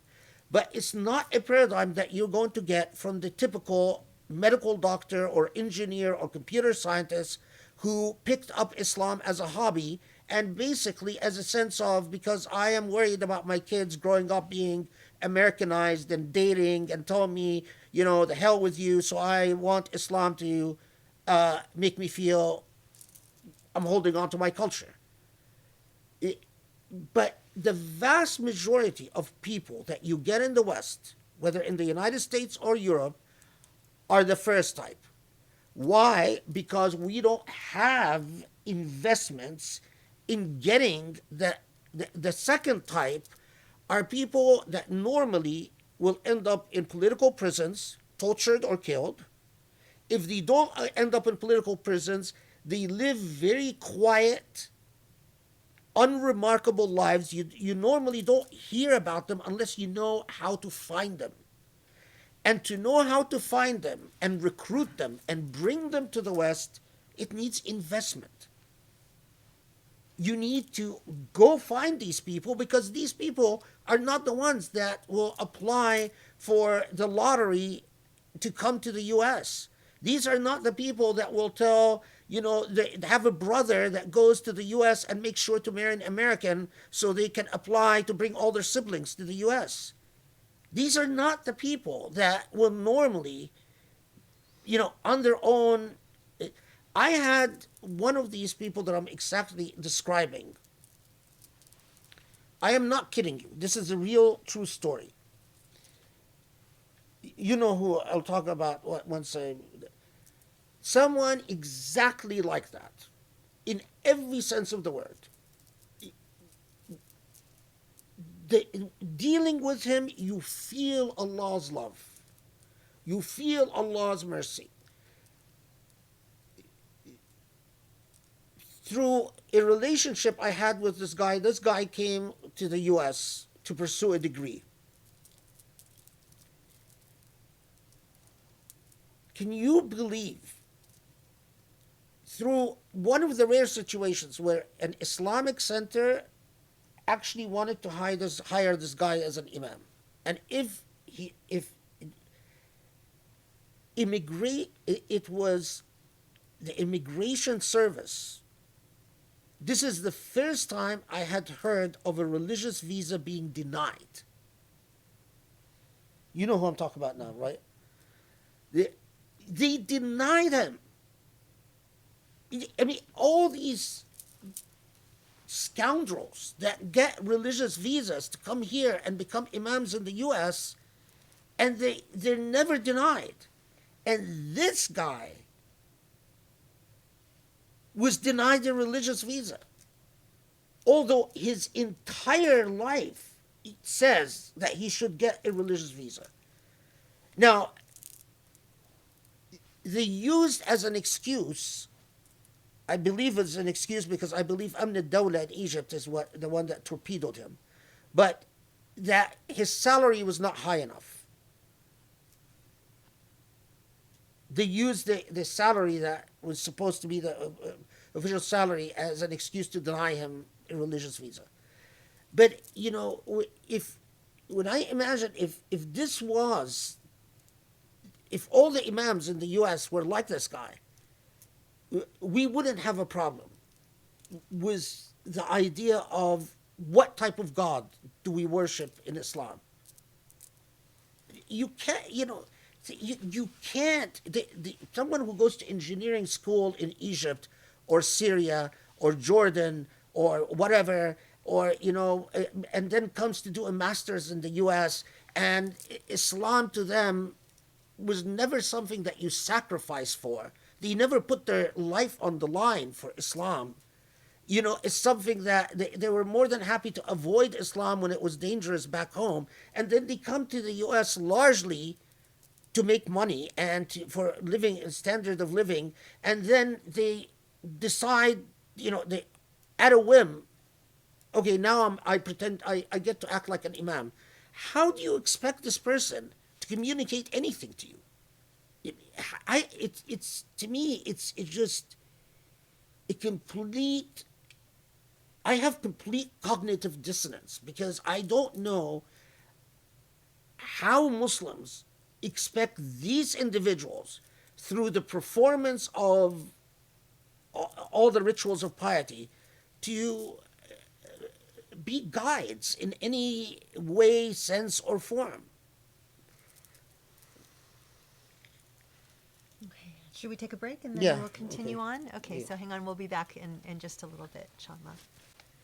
Okay, Bismillahirrahmanirrahim, we're back. I actually wanted to start with one question that I had from Surah Muhammad, verse 14 and 15. This is where you're talking, or where the Quran is talking about the parables of Jannah. And I remember that you had brought it up and you made the point that we have to understand that these are parables to bring concepts closer to our mind. And I think that you had sort of intimated that we would come back and discuss these particular parables. And then we took a break. And then we never returned to it. So I just want to make sure that maybe it was my misunderstanding that this was something that we had covered. You had mentioned that this is the first time that or commentators noticed that this was the first time that the Quran had been telling us about the parables of Jannah and also about hellfire and the parable of two paths.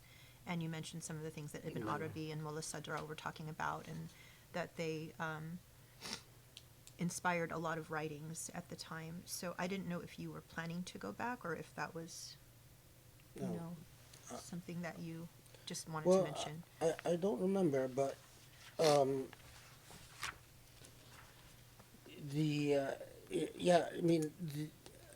I don't remember, but the reference to Jannah and Nar as Amthal, and to the path to the choice between right and wrong as also Amthalahum, that there as parables. You can divide Quranic commentators on this point into sort of two camps. There are the camp that just says, well, the the reason that Allah uses the word mathal or amthal, mathal is singular, amthal is plural,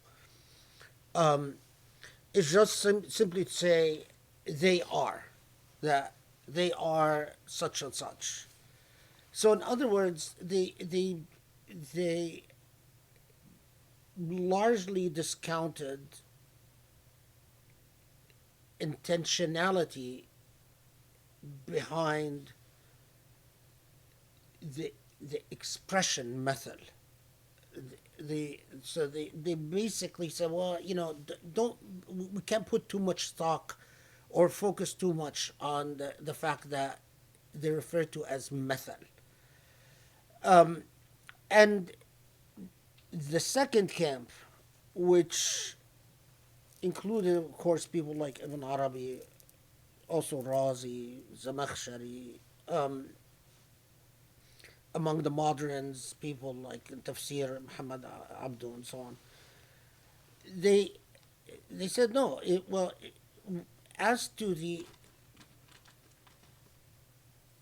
we talked about why the choice between right and wrong is referred to as method, because ultimately it's sort of the paradigmatic choice, but it doesn't.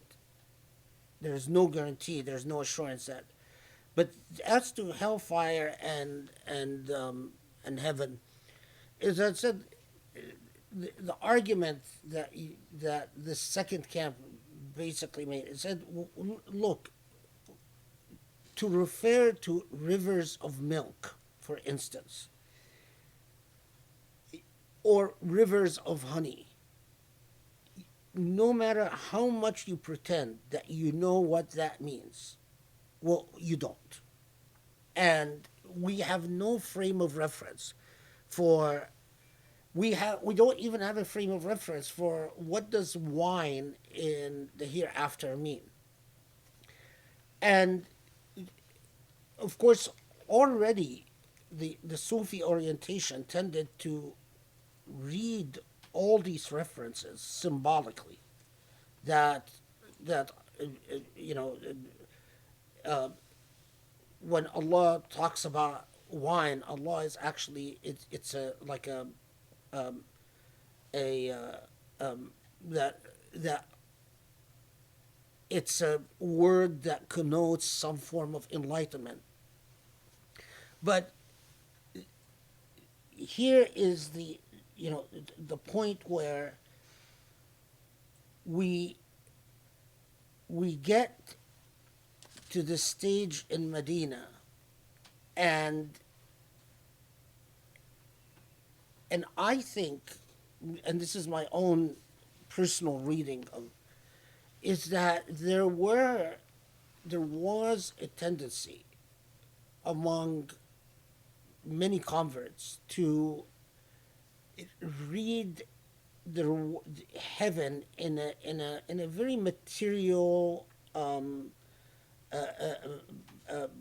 mundane way, that it's actually the rewards in heaven will be exactly as we know them in earth to be, and that the reference to the use of the word methal here was quite intentional, because it is describing a reality that we just do not understand, other than saying it's a state of ultimate bliss.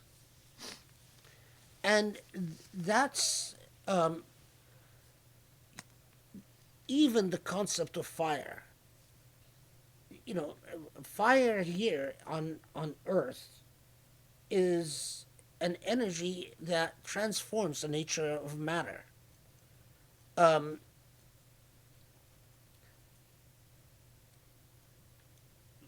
What is fire in the hereafter?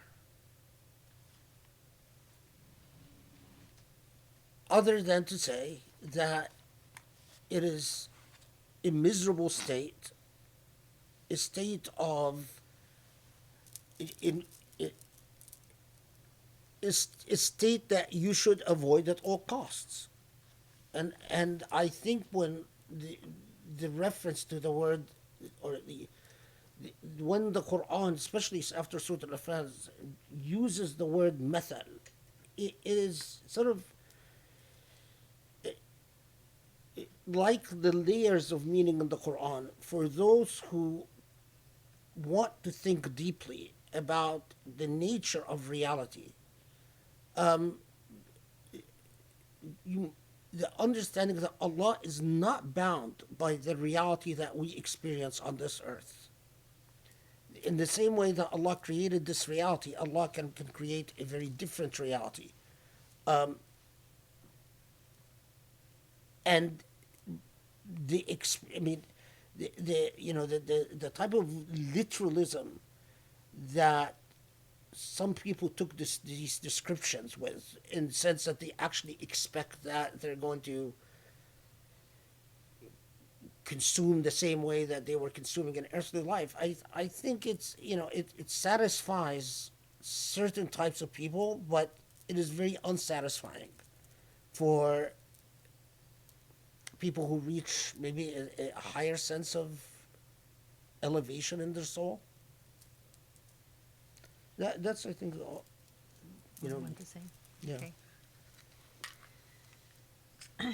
Okay, so this is a question from our dear friend Steve in the UK, who, if people go to our YouTube videos and they notice that someone always comes and timestamps like everything that the professor talks about throughout the YouTube video, so you can literally like click on them minute and then you get taken to that part of the video.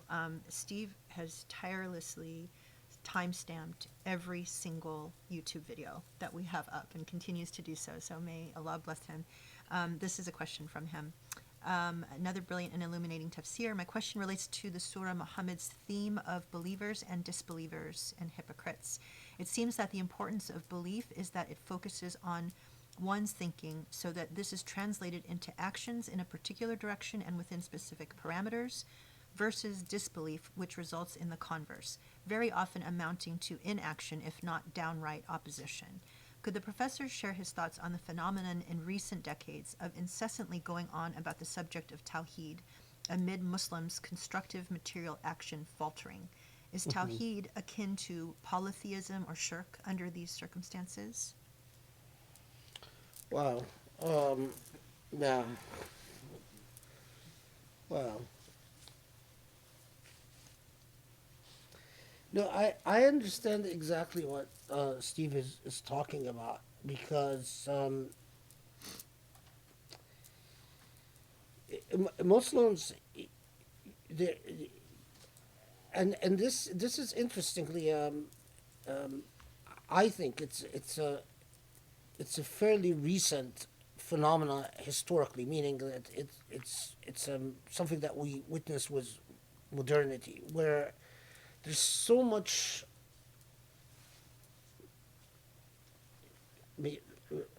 among the especially the rise of the Wahhabi movement that focused on understanding the nature of Tawheed, the correct understanding of the nature of Tawheed itself, and as sort of the what and going on and on about although ironically we are often told that knowing Allah's, or that Tawheed is fitri, it's a matter of fitra, it's a matter of instinct, but at the same time and at the same time going on at great lengths expounding upon what Tawheed is in ways that often are quite complicated. But the problem is not just the complications of the doctrine, but that we talk about Tawheed and at the same time our so-called illuminations and ruminations about Tawheed are not coupled with action. I mean, it's sort of like we expend the energy on vetting out what Tawheed is, and I just For non-Arabic speakers that don't Tawheed understand. basically is monotheism, is that Allah is one, and the implications of that.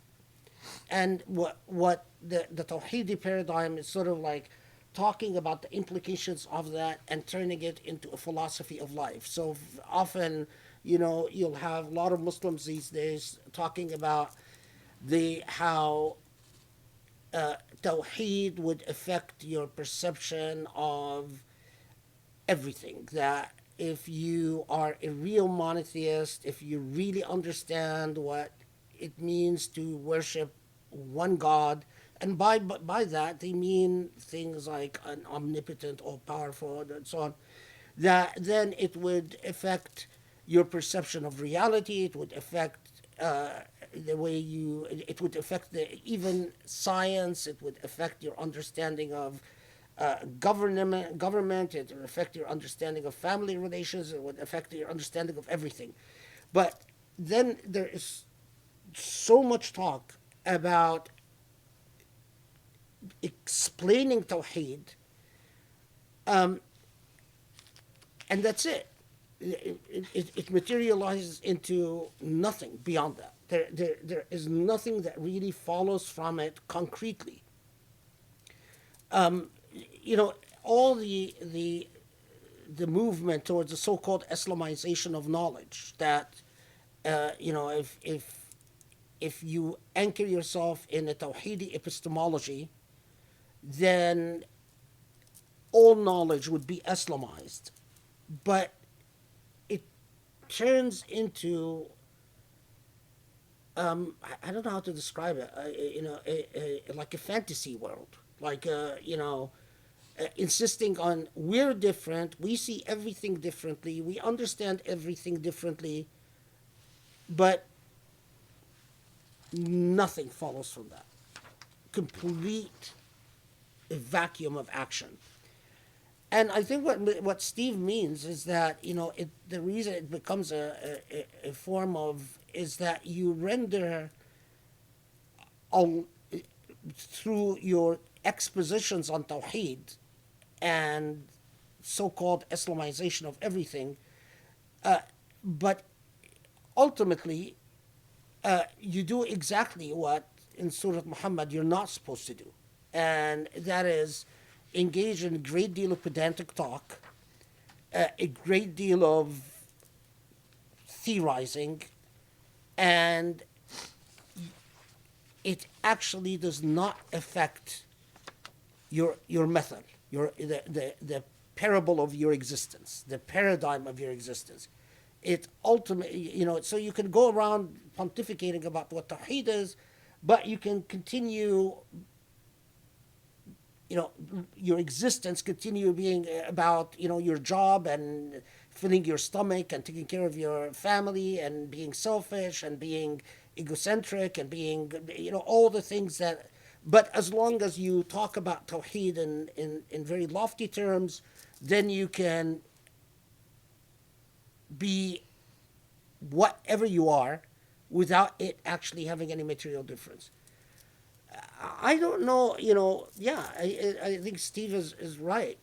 It is like every time religion becomes a drug, whether it's Tawheed or whether it's anything else. When religion becomes a way of avoiding reality, ignoring reality, and legitimating and justifying egocentrism and selfishness.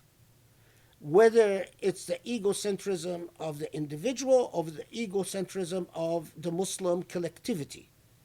So, how many Islamic centers they think they've accomplished something because they have a Sunday, they get together at Sunday events and they sit there and they talk about Tawheed, and the point of the speaker, who's usually not very educated, usually, is that we Muslims are very special because we are completely anchored in Allah and Allah is everything to us, and we trust in Allah, yeah, and then everyone goes home feeling we've done something, but all they've done is just talked about how unique and special they are. It's egocentrism, and it's selfishness, because ultimately they haven't made any difference in the world they exist in. I mean, they everything, all the problems go on the way they go on without a Muslim engagement. It's the same thing, by the way, you mentioned, I think, where Muslims get together and they talk about, oh, look how wonderful it is that Islam said don't drink because intoxicants are very bad for you, and Islam said don't take drugs. And then when you tell them, well, can we do something about addiction? Can we actually have someone come talk about addiction and why people become addicts and treatment for addiction? Can we be part of the solution? They tell you, no, no, no, because basically we've done our job by talking about how Islam said you shouldn't do it. That is a form of, that's exactly what Surah Muhammad is you are a problem because you're not a part of the solution. So, okay, so you feel superior to everyone else because you don't drink. But so you're willing to ignore all the other Muslims who, whether it's their fault or not their fault, but the way things unfolded in life for them is that they ended up being ill with addiction. And you're willing to say, I'm going to put my head in the sand and ignore all of that. How is that Islamic? I don't know. How is that Tawheedi? I don't know. But it is something that has become quite distinctive, since the colonial age.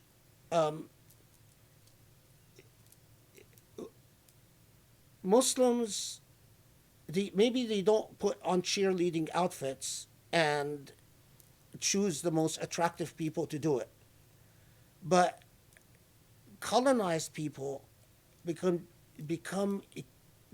what the skill they develop really well. It's cheerleading themselves. They become very adept at the art of cheerleading. But that's it. They talk big. They stroke their ego. They talk a lot about bravery and manhood and respect and karama, dignity, and so on, but they don't practice any of it. And that's an addiction, and that's in itself an addiction. And it's something that you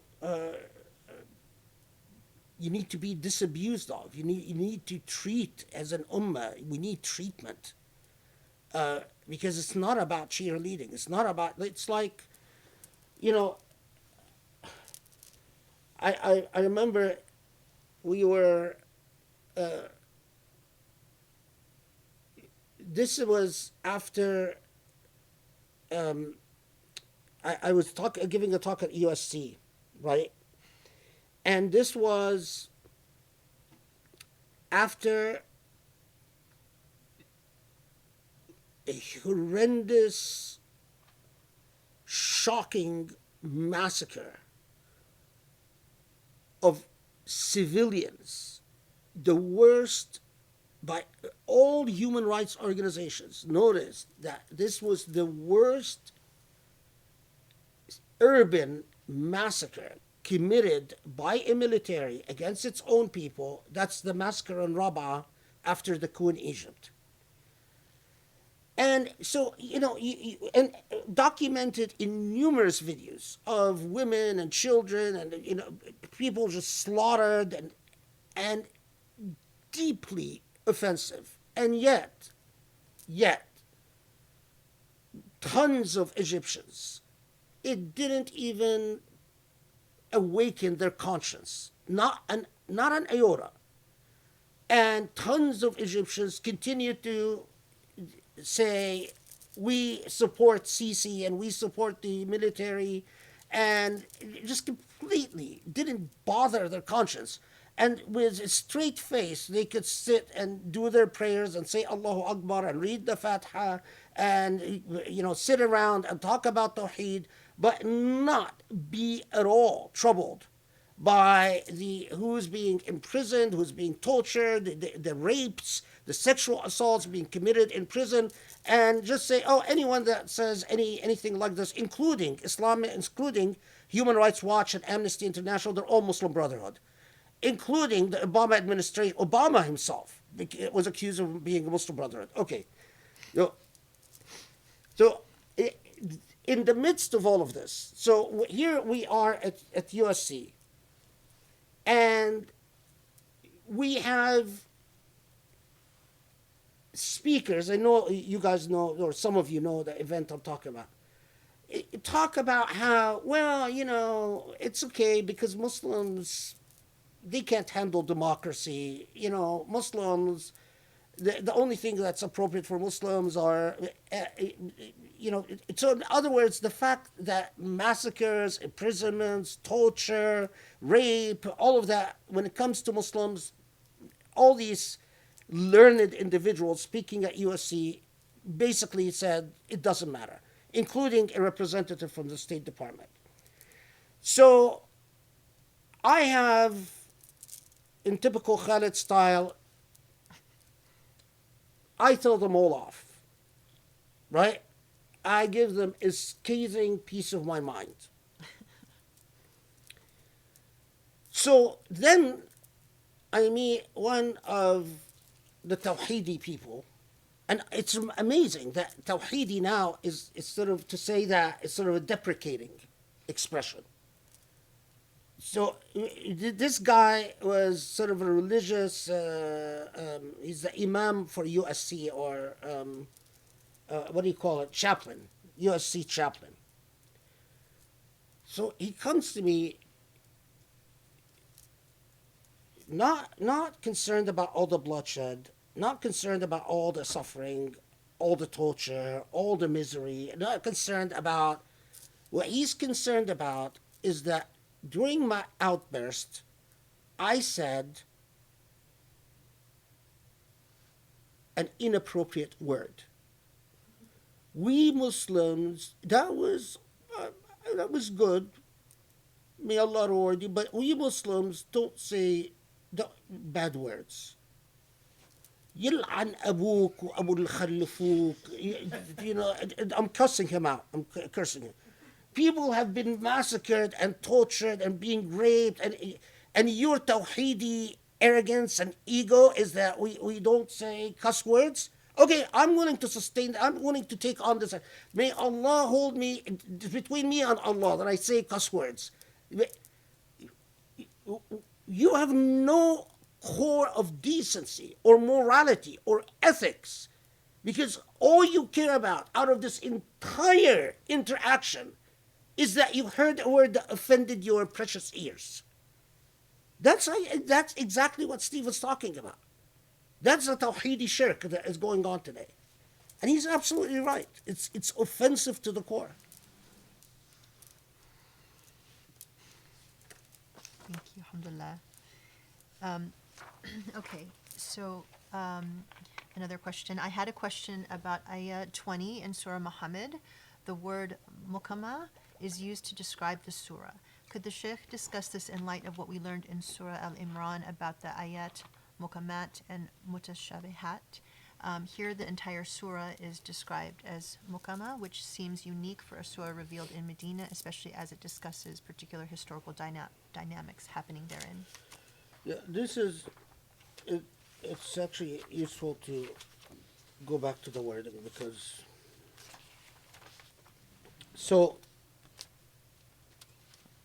this is a good question, because then look at وَيَقُولُ الَّذِينَ آمَنُوا لولا نزلت سورة. So those, it's talking about those who are, they at least outwardly say, yeah, we're excited, just like you guys, for any new revelation. فإذا أنزلت سورة محكمة وذكر فيها القتال رأيت الذين في قلوبهم مرض ينظرون إليك نظر المغشي عليه من الموت فأولى لهم. And when is a surah muhkama is revealed, and in this surah fighting is mentioned, then they,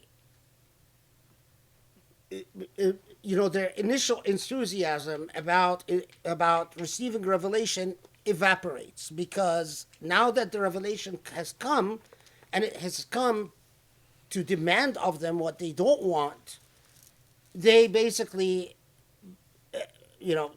backtrack and go away, and it's like they're terrified and so on.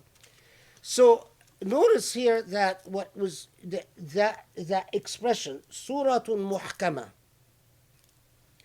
and this in commentaries, this is actually something that was noted, that it says, فَإِذَا أُنزِلَتْ سُورَةٌ مُحْكَمَةٌ, if a surah that is muhkama was revealed, and in it qital is mentioned. So, one, it is not necessarily, just to be very clear, it's not necessarily that Surah Muhammad itself is muhkama, but it says if a surah that is muhkama, that is revealed, and fighting is mentioned in the surah. So Quranic, in the commentators have a discussion about that expression. When it said Surah Muhkama is in this context, some said that in this context, Surah means the same as Ayah. So it's effectively what it's saying, فَإِذَا أُنزِلَتْ سُورَةٌ مُحْكَمَةٌ, it's like saying when a muhkam revelation, and muhkam here meaning, a revelation that is clear and undeniable and is foundational, and in this revelation, so it's not necessarily that it is an entire surah, but that it effectively means any revelation, either an ayah or a group of ayat. So that's what some said. Others said that, well, if we look at the surah until Surah Muhammad, in which fighting is mentioned, that here muhkama means not as we witnessed in Al-Umran, muhkamat and mutashabihat, but muhkama means that an undeniable revelation. In other words, that the surah itself clearly comes from God. So muhkama here means like saying of undeniable authenticity, that it came from God. So it's like saying, well, God sends a sure revelation, a sure surah, and in this surah, God mentions qital, such and such. The reason I skipped it is because the debate is often linguistic and grammatical. Is it saying surah but in the meaning and equivalent to ayat, which is grammatically possible, Or is it meaning surah muhkama, meaning a surah of clear authenticity? So the word muhkama is used, but used to mean in a different sense. Like if I say, wasiyatun muhkama. Wasiyatun muhkama here means it's a testament of clear authenticity. Then here muhkama means authenticity, as opposed to any other different things. There are some who said that, who read this to say, and you find this in especially,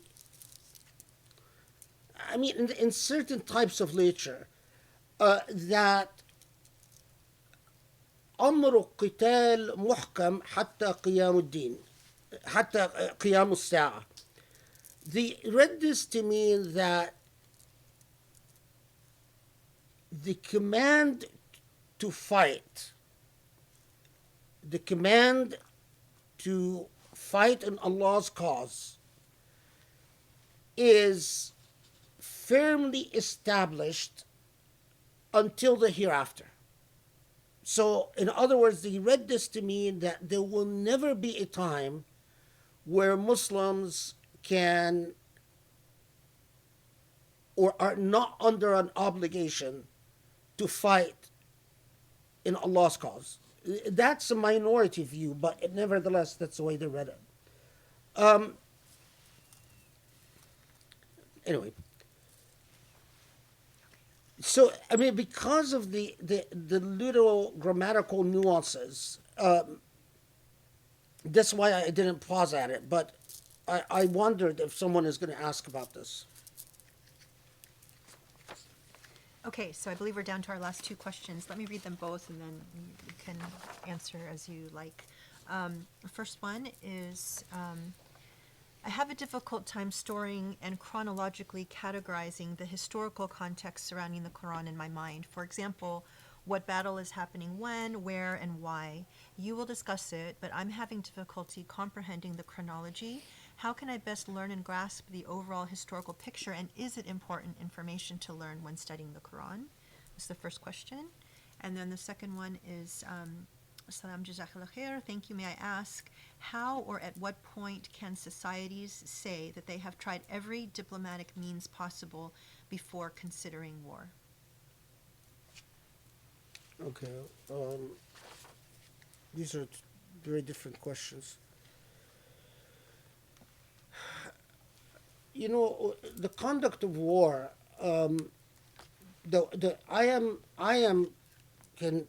satisfied that in Sharia there has to be just cause, and I am also satisfied that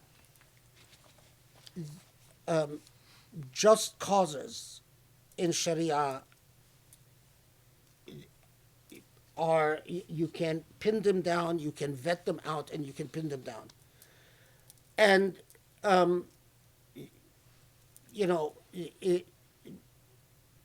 the clearest just cause is when people come and invade your home and throw you out of your home. That's sort of the clearest defensive war. Other just causes, like to end oppression against a people, to defend the mustadafun, or the disempowered, we get into complex questions of, but we can say that war is always a last resort, because the Quran clearly says, not only does the Quran say that, if they seek peace, then you should seek it, but Allah reminds Muslims that that peace, and I've actually written quite a bit about this, that peace is a blessing, and that if you don't honor the blessing of peace, then you might call upon yourself the wrath of people becoming animostic and antagonistic towards you, as a form of punishment. So it's sort of it's a huge blessing that Allah would create the opportunity for people to not want to be your enemies, and it's a nama, like all love, like all friendship, like all goodwill is a nama. It's an actual gift from Allah. You have to honor it. But when war is necessary, it is when it is necessary to defend the defenseless.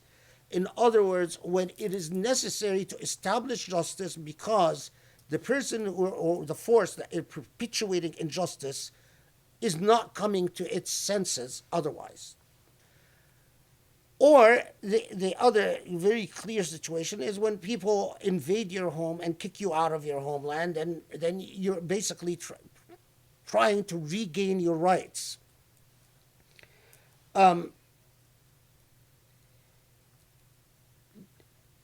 Sowing for peace, Allah requires of Muslims to al-izza wa tamkeen, meaning to have honor and have dignity. And sowing for peace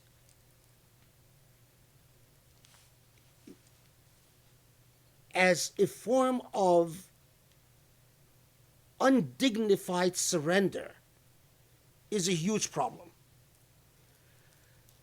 So there are many. I mean, the issue of the philosophy of war, or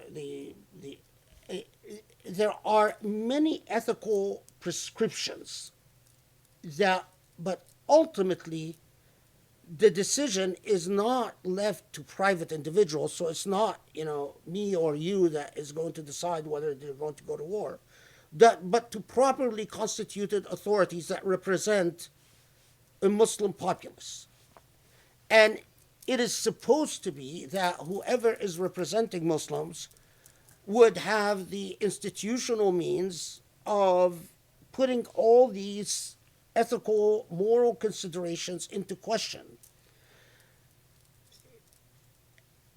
My role and your role, as we're not decision makers, we don't represent anyone other than ourselves, is to speak our conscience, to say when we believe the rights of people are being ignored and peace is being used, it is offensive to use peace as a means of perpetuating and justifying injustice. So, and that's a matter of testimony. That is not a matter of, I can't tell anyone, go pick up a weapon, and I don't represent anyone. And I'm not a properly constituted authority. But what I can say is that peace, as a matter of testifying, moral testimony, is that the illusion of peace is being used as an instrumentality to oppress a people or deny them their rights, and that's wrong. And that I have a right to testify to. And you have a right to testify to. It doesn't mean that you're saying that the only solution is war. But what you're saying is the way this peace is being practiced immorally. So that's, for instance, every time the sanctity of the Jerusalem mosque is violated, or the entire thing was the Palestinians. It is not that I want war with the Israelis, or it's not that I am an advocate of war. I am an advocate of a correct and just peace. That the way that the Israelis are practicing peace the way that they are navigating their relationship with peace is in such a way that denies Palestinians their rights. So only someone who is ill will would read this as a call to war. Not necessarily so. I mean, it might be that sometimes war, Israelis, God knows Israelis resort to war all the time, but it is a far more important. It is a call for a just peace, for the immoral peace, for an ethical peace. And that's important to remember. Same thing with, sometimes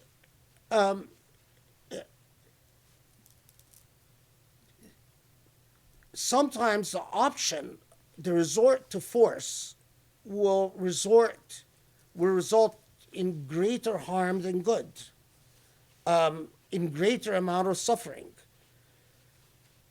But the principle has to always remain, even if the powerless do not have the power to resist, we can never end up being apologists for injustice.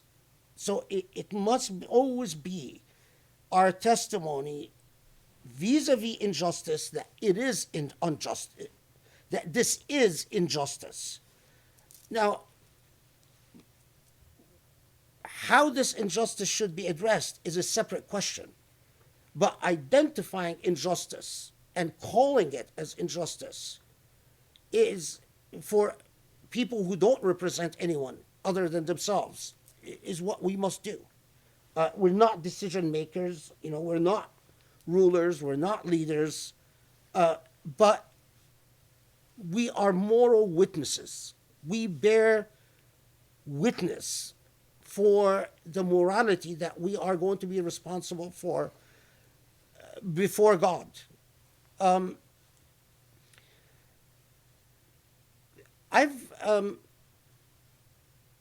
Do I know? I mean, I'm trying to think of a source.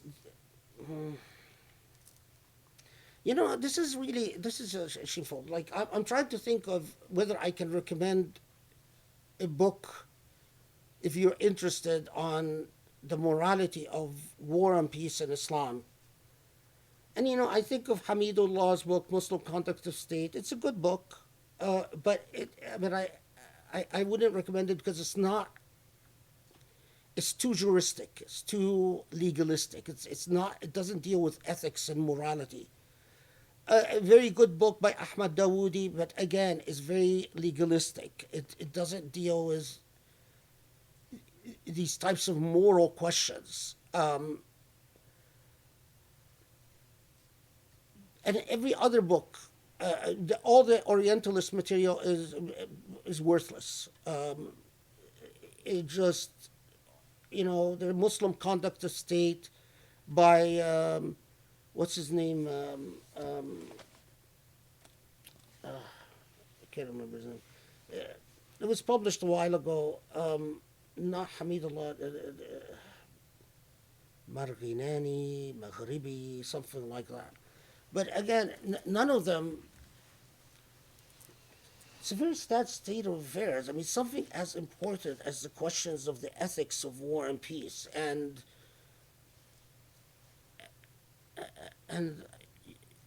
I can't think. Can you think of anything? I don't. There's the chapter in the Routledge Handbook. What did you say? I didn't get that. There's the chapter in the Routledge Handbook. Oh, my book? Yeah, Which Which chapter? I think it's by Dawoodi actually, but By Dawoodi? it's not bogged down by the legalistic ethics. Oh, that one, yeah. That is the Yeah. purpose of fulfilling Sharia. Yeah, there's actually, that's a good recommendation. There's a chapter in the Routledge Handbook of Islamic Law, which I edited.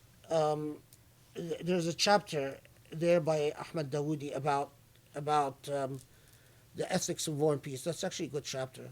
I actually forgot about that. Yeah. But anyway, the second question was or actually the first question was, what again? I'm having difficulty storing and chronologically categorizing. Oh, How important is it to know this history or the overall history No, when it, studying it the is. Quran? It is not. It's not important to remember the chronology of battles or the chronology of what the takeaway is the moral point of what a surah is saying. Now, if for a scholar that is explaining what a surah is saying, they need to know everything. They need to know what the Quran was talking about. But once you have a general idea that, okay, well, here in Al Umran, the circumstances was that the general context was that it was speaking to Muslims, making sure that they are armed with humility and that they don't let a victory go to their head. That's sort of the takeaway bottom line. That will color a lot of, then you can, that's what you need to remember overall. In this situation, it was talking to the reason, it's there's these verses is that it's talking to people who had a were challenged in battle and lost a battle. The reason that this surah talks about the spoils of war is that it is talking about financial or greed and material incentives, and so this sort of broad education is what's important. This is sort of being an educated student of the Quran, is that you know why, in broadly, generally, why it chose us it chose the topic of spoils of war, while why it chose to talk about defeat in battle, um, why it chose to talk about victory in battle.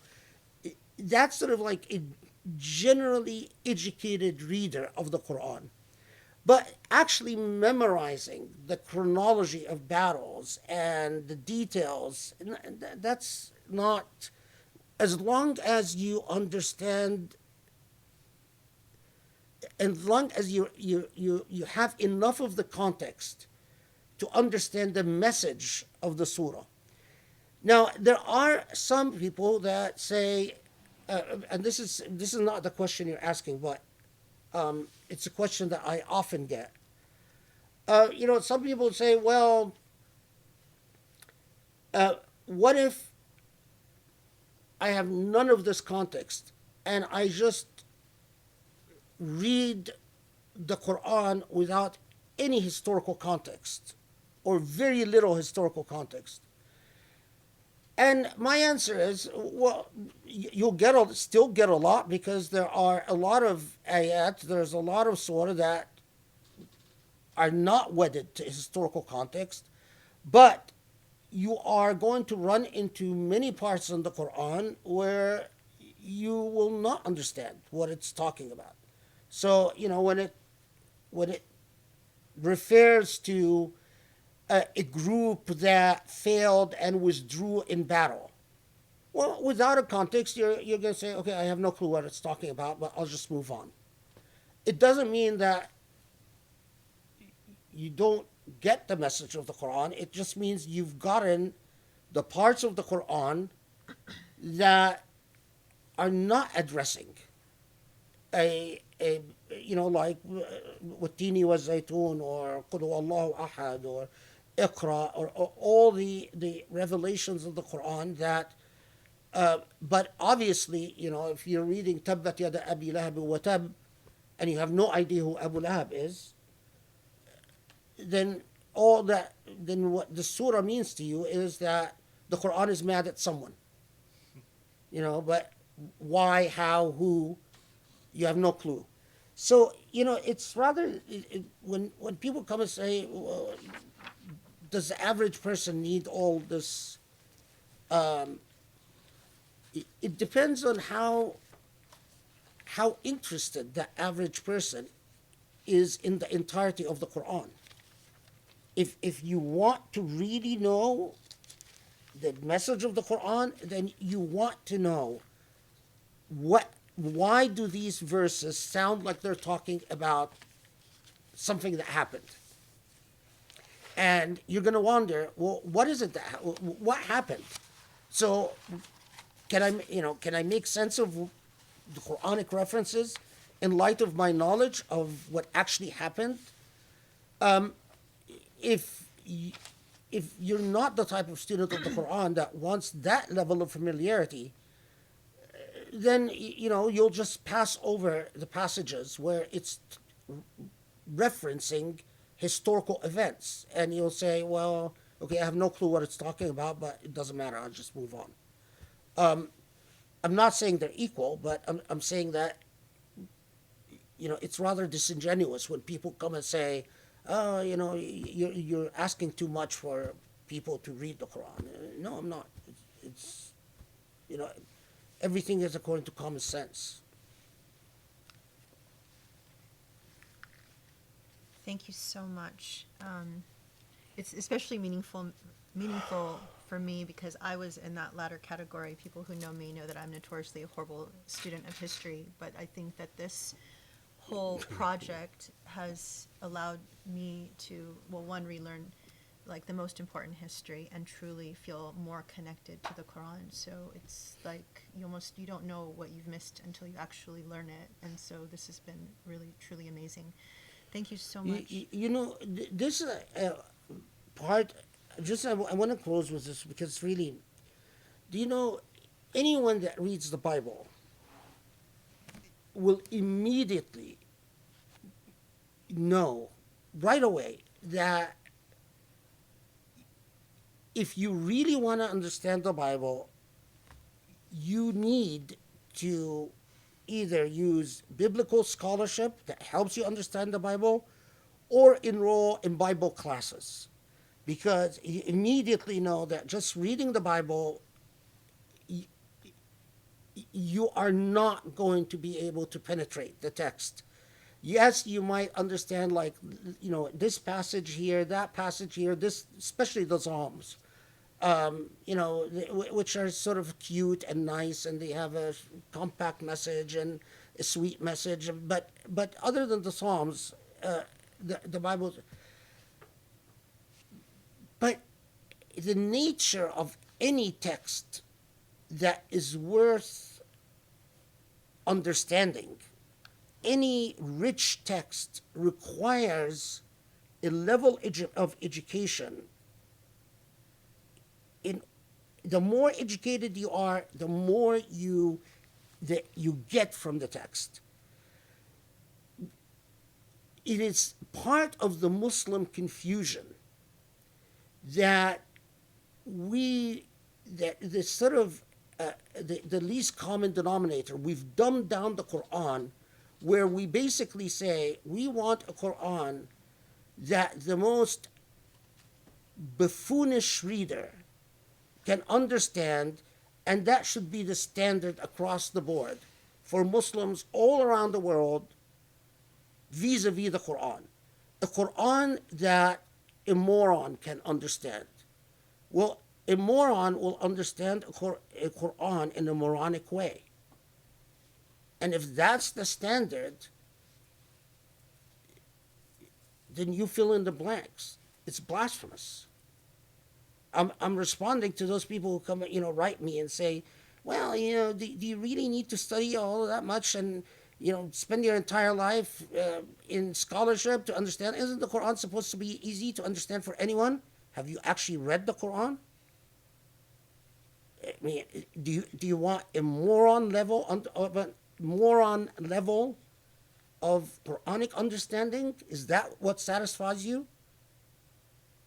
because that seems to be what prevails among Muslims, is that we're happy with a Quran for morons, and that's what we want to live with. It's not what the Quran is too precious for that. Okay, now I'm done. Okay. Wait. Oh, you're still talking. Okay. Okay.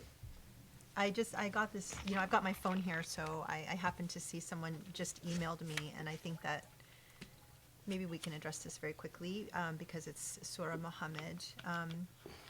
And the person asked, please answer this in the current halakha. So how do we respond to those who disrespect the Prophet? I'm from Pakistan, and here people say that people should be killed. I mean, Yeah, unfortunately they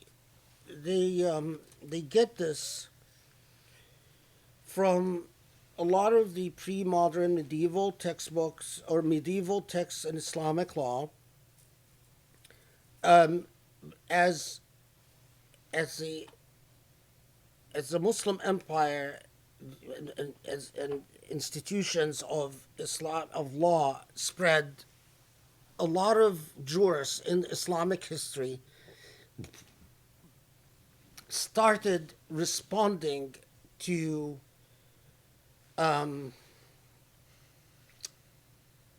heretical movements within the Islamic empire, and heretical movements, especially movements that malign the Prophet, by trying to advocate or trying to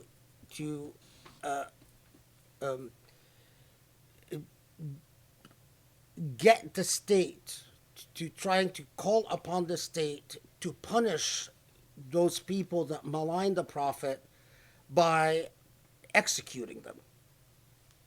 And interestingly, in actual Islamic historical practice, that was a rare occurrence. Although you do find, I'm not saying that it's all across the board, but I'm saying that those who go and look into medieval Islamic law books,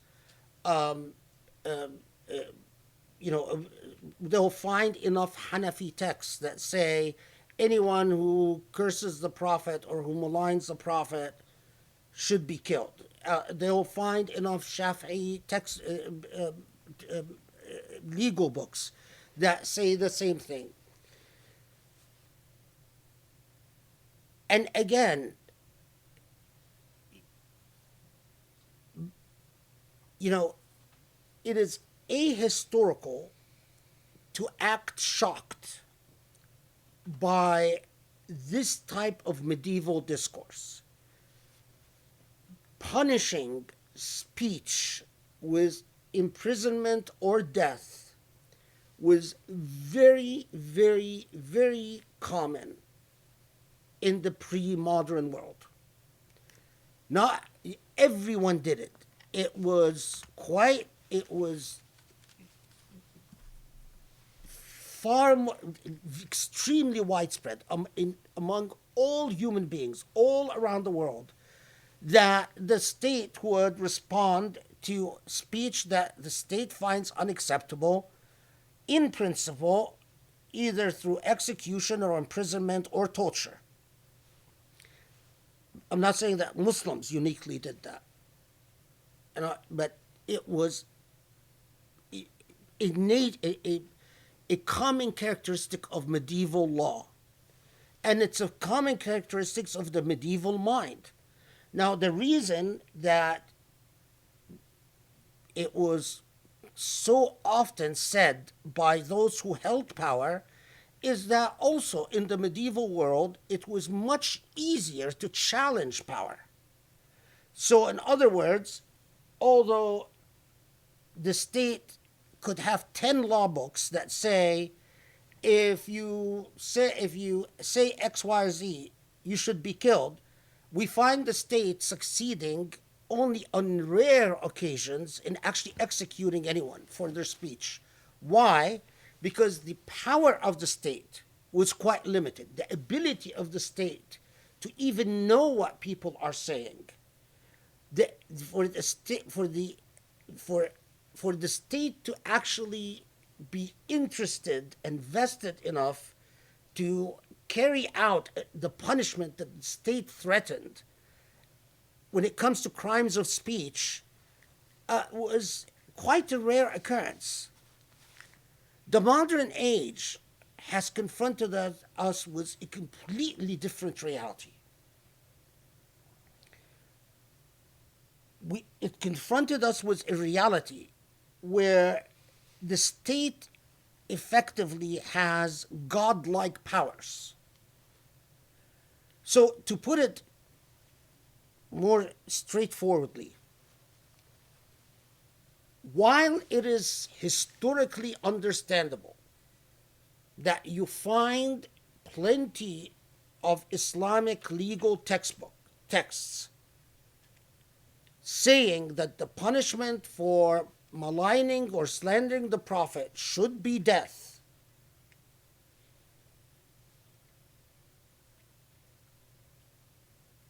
in my view, and I think it is a view that I would defend to my death, that this is an incorrect interpretation of the way that we should protect and honor the Prophet. That the medieval books that said that are clearly wrong in the way they interpreted their duty towards the Prophet. It further dishonors and maligns and slanders our Prophet when we respond to disrespecting the Prophet by talking about violence. Because in the modern age, if we say, if you disrespect the Prophet, then you should die, you're actually further maligning the Prophet. It's not the Prophet who said anyone that maligns. The Prophet, when he was alive, he was being maligned left and right every day. And he didn't kill the people who were maligning him. The Quran itself documents that the constant offenses, including someone like Abdullah ibn Ubay, who lived in Medina with the Prophet. Although, let's not kid ourselves, Abdullah ibn Ubay said a lot of very offensive things about the Prophet. I mean, and even vulgar, obscene things. And he died on his bed. So, what is said in these law books is not consistent with the seerah of the Prophet. And even, in my view, is not consistent with the discourse of the Quran. The Quran nowhere says, anyone that slanders the Prophet, kill him.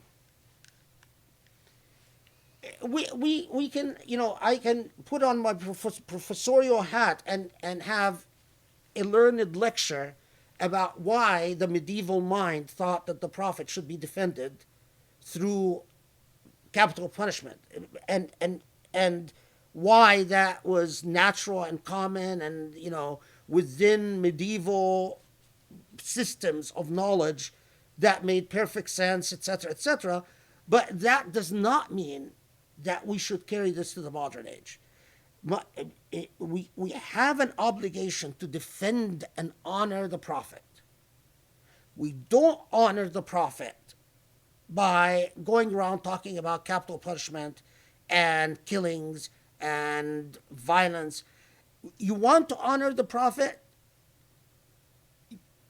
Invest, it's amazing because this is actually from real experience. I knew a guy he's a wealthy Egyptian, extremely wealthy guy. I didn't actually know how rich he was, but what I knew is that every time I see this guy, he was the one always, this was during the Salman Rushdie days. He was always, what's his face? Salman Rushdie must be killed, constantly. Has to be killed, must be killed, must be, this is slander our prophet. And he would even organize, he wanted to organize demonstrations, death to Salman Rushdie, constantly. In the few years that I knew this guy, at the same time, every time this guy was approached to spend money to actually, Fatwa Osman had a Quranic tafsir, and he was asked, wanted to publish anyway, he wanted to publish a translation of the Quran, and which it also included tafsir, one volume thing, and he was asked to donate. But every time he was asked to donate to anything that didn't involve him, playing the role of getting all the credit and all the prestige of being a donor, he would say no. It is so easy to go around saying we should defend our prophet through spilling blood. It is much harder to defend the prophet through thought, research, and writing. Much harder. That's the really hard work.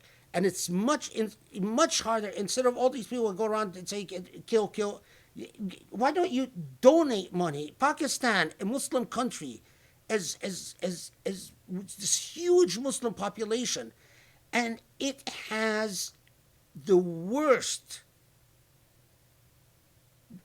absolutely abysmal Islamic educational institutions. I have to tell you, I mean, I'm sorry, but every time I've dealt with a scholar from Pakistan, I was remarkably disappointed at the educational quality. Instead of all this nonsense, why don't you put your money and your mind and your intellect where your mouth is? A country like Pakistan should have first-rate educational institutions that defend the honor and the seerah and the history of the Prophet, and not just the Prophet, but the entire Islamic civilization. A country like Pakistan should be, competing with Israel. Sadly, I have to say Israel, in the field of Islamic scholarship. But the truth, Pakistan is way behind.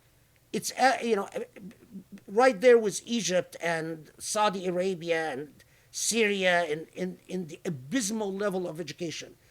Instead of, this is exactly what we were saying before, Muslims are good at cheerleading. Talking about killing those who insult the Prophet, that's cheerleading. Because it's easy, it's cheap, it's worthless, it's superficial. To do the hard work, to actually sit there and put the hours in research and scholarship and thought, and that is much, much harder. But that's what's needed. Okay, I've finished my diatribe. Alhamdulillah, I think that was a great way to finish, and also is a really important plug for our next phase, which I'll talk about in the future, but the Sirah of the Prophet, which is hopefully our phase 2 after the tafsir, and clearly the research, the work, all of that coming out in a form where we can learn and capture that knowledge and publish it for future generations. That's hopefully going to be something that we can contribute that will make a difference. So anyway, this was thank you so much. This was a wonderful session, a perfect way to end our Q&A on Surah Anfal and Muhammad. And inshallah, I look forward to seeing you guys on Saturday for our next halaqah, inshallah, with a new surah. Cannot wait. Have a wonderful rest of the week until then, and we'll see you soon, inshallah. Assalamu alaikum.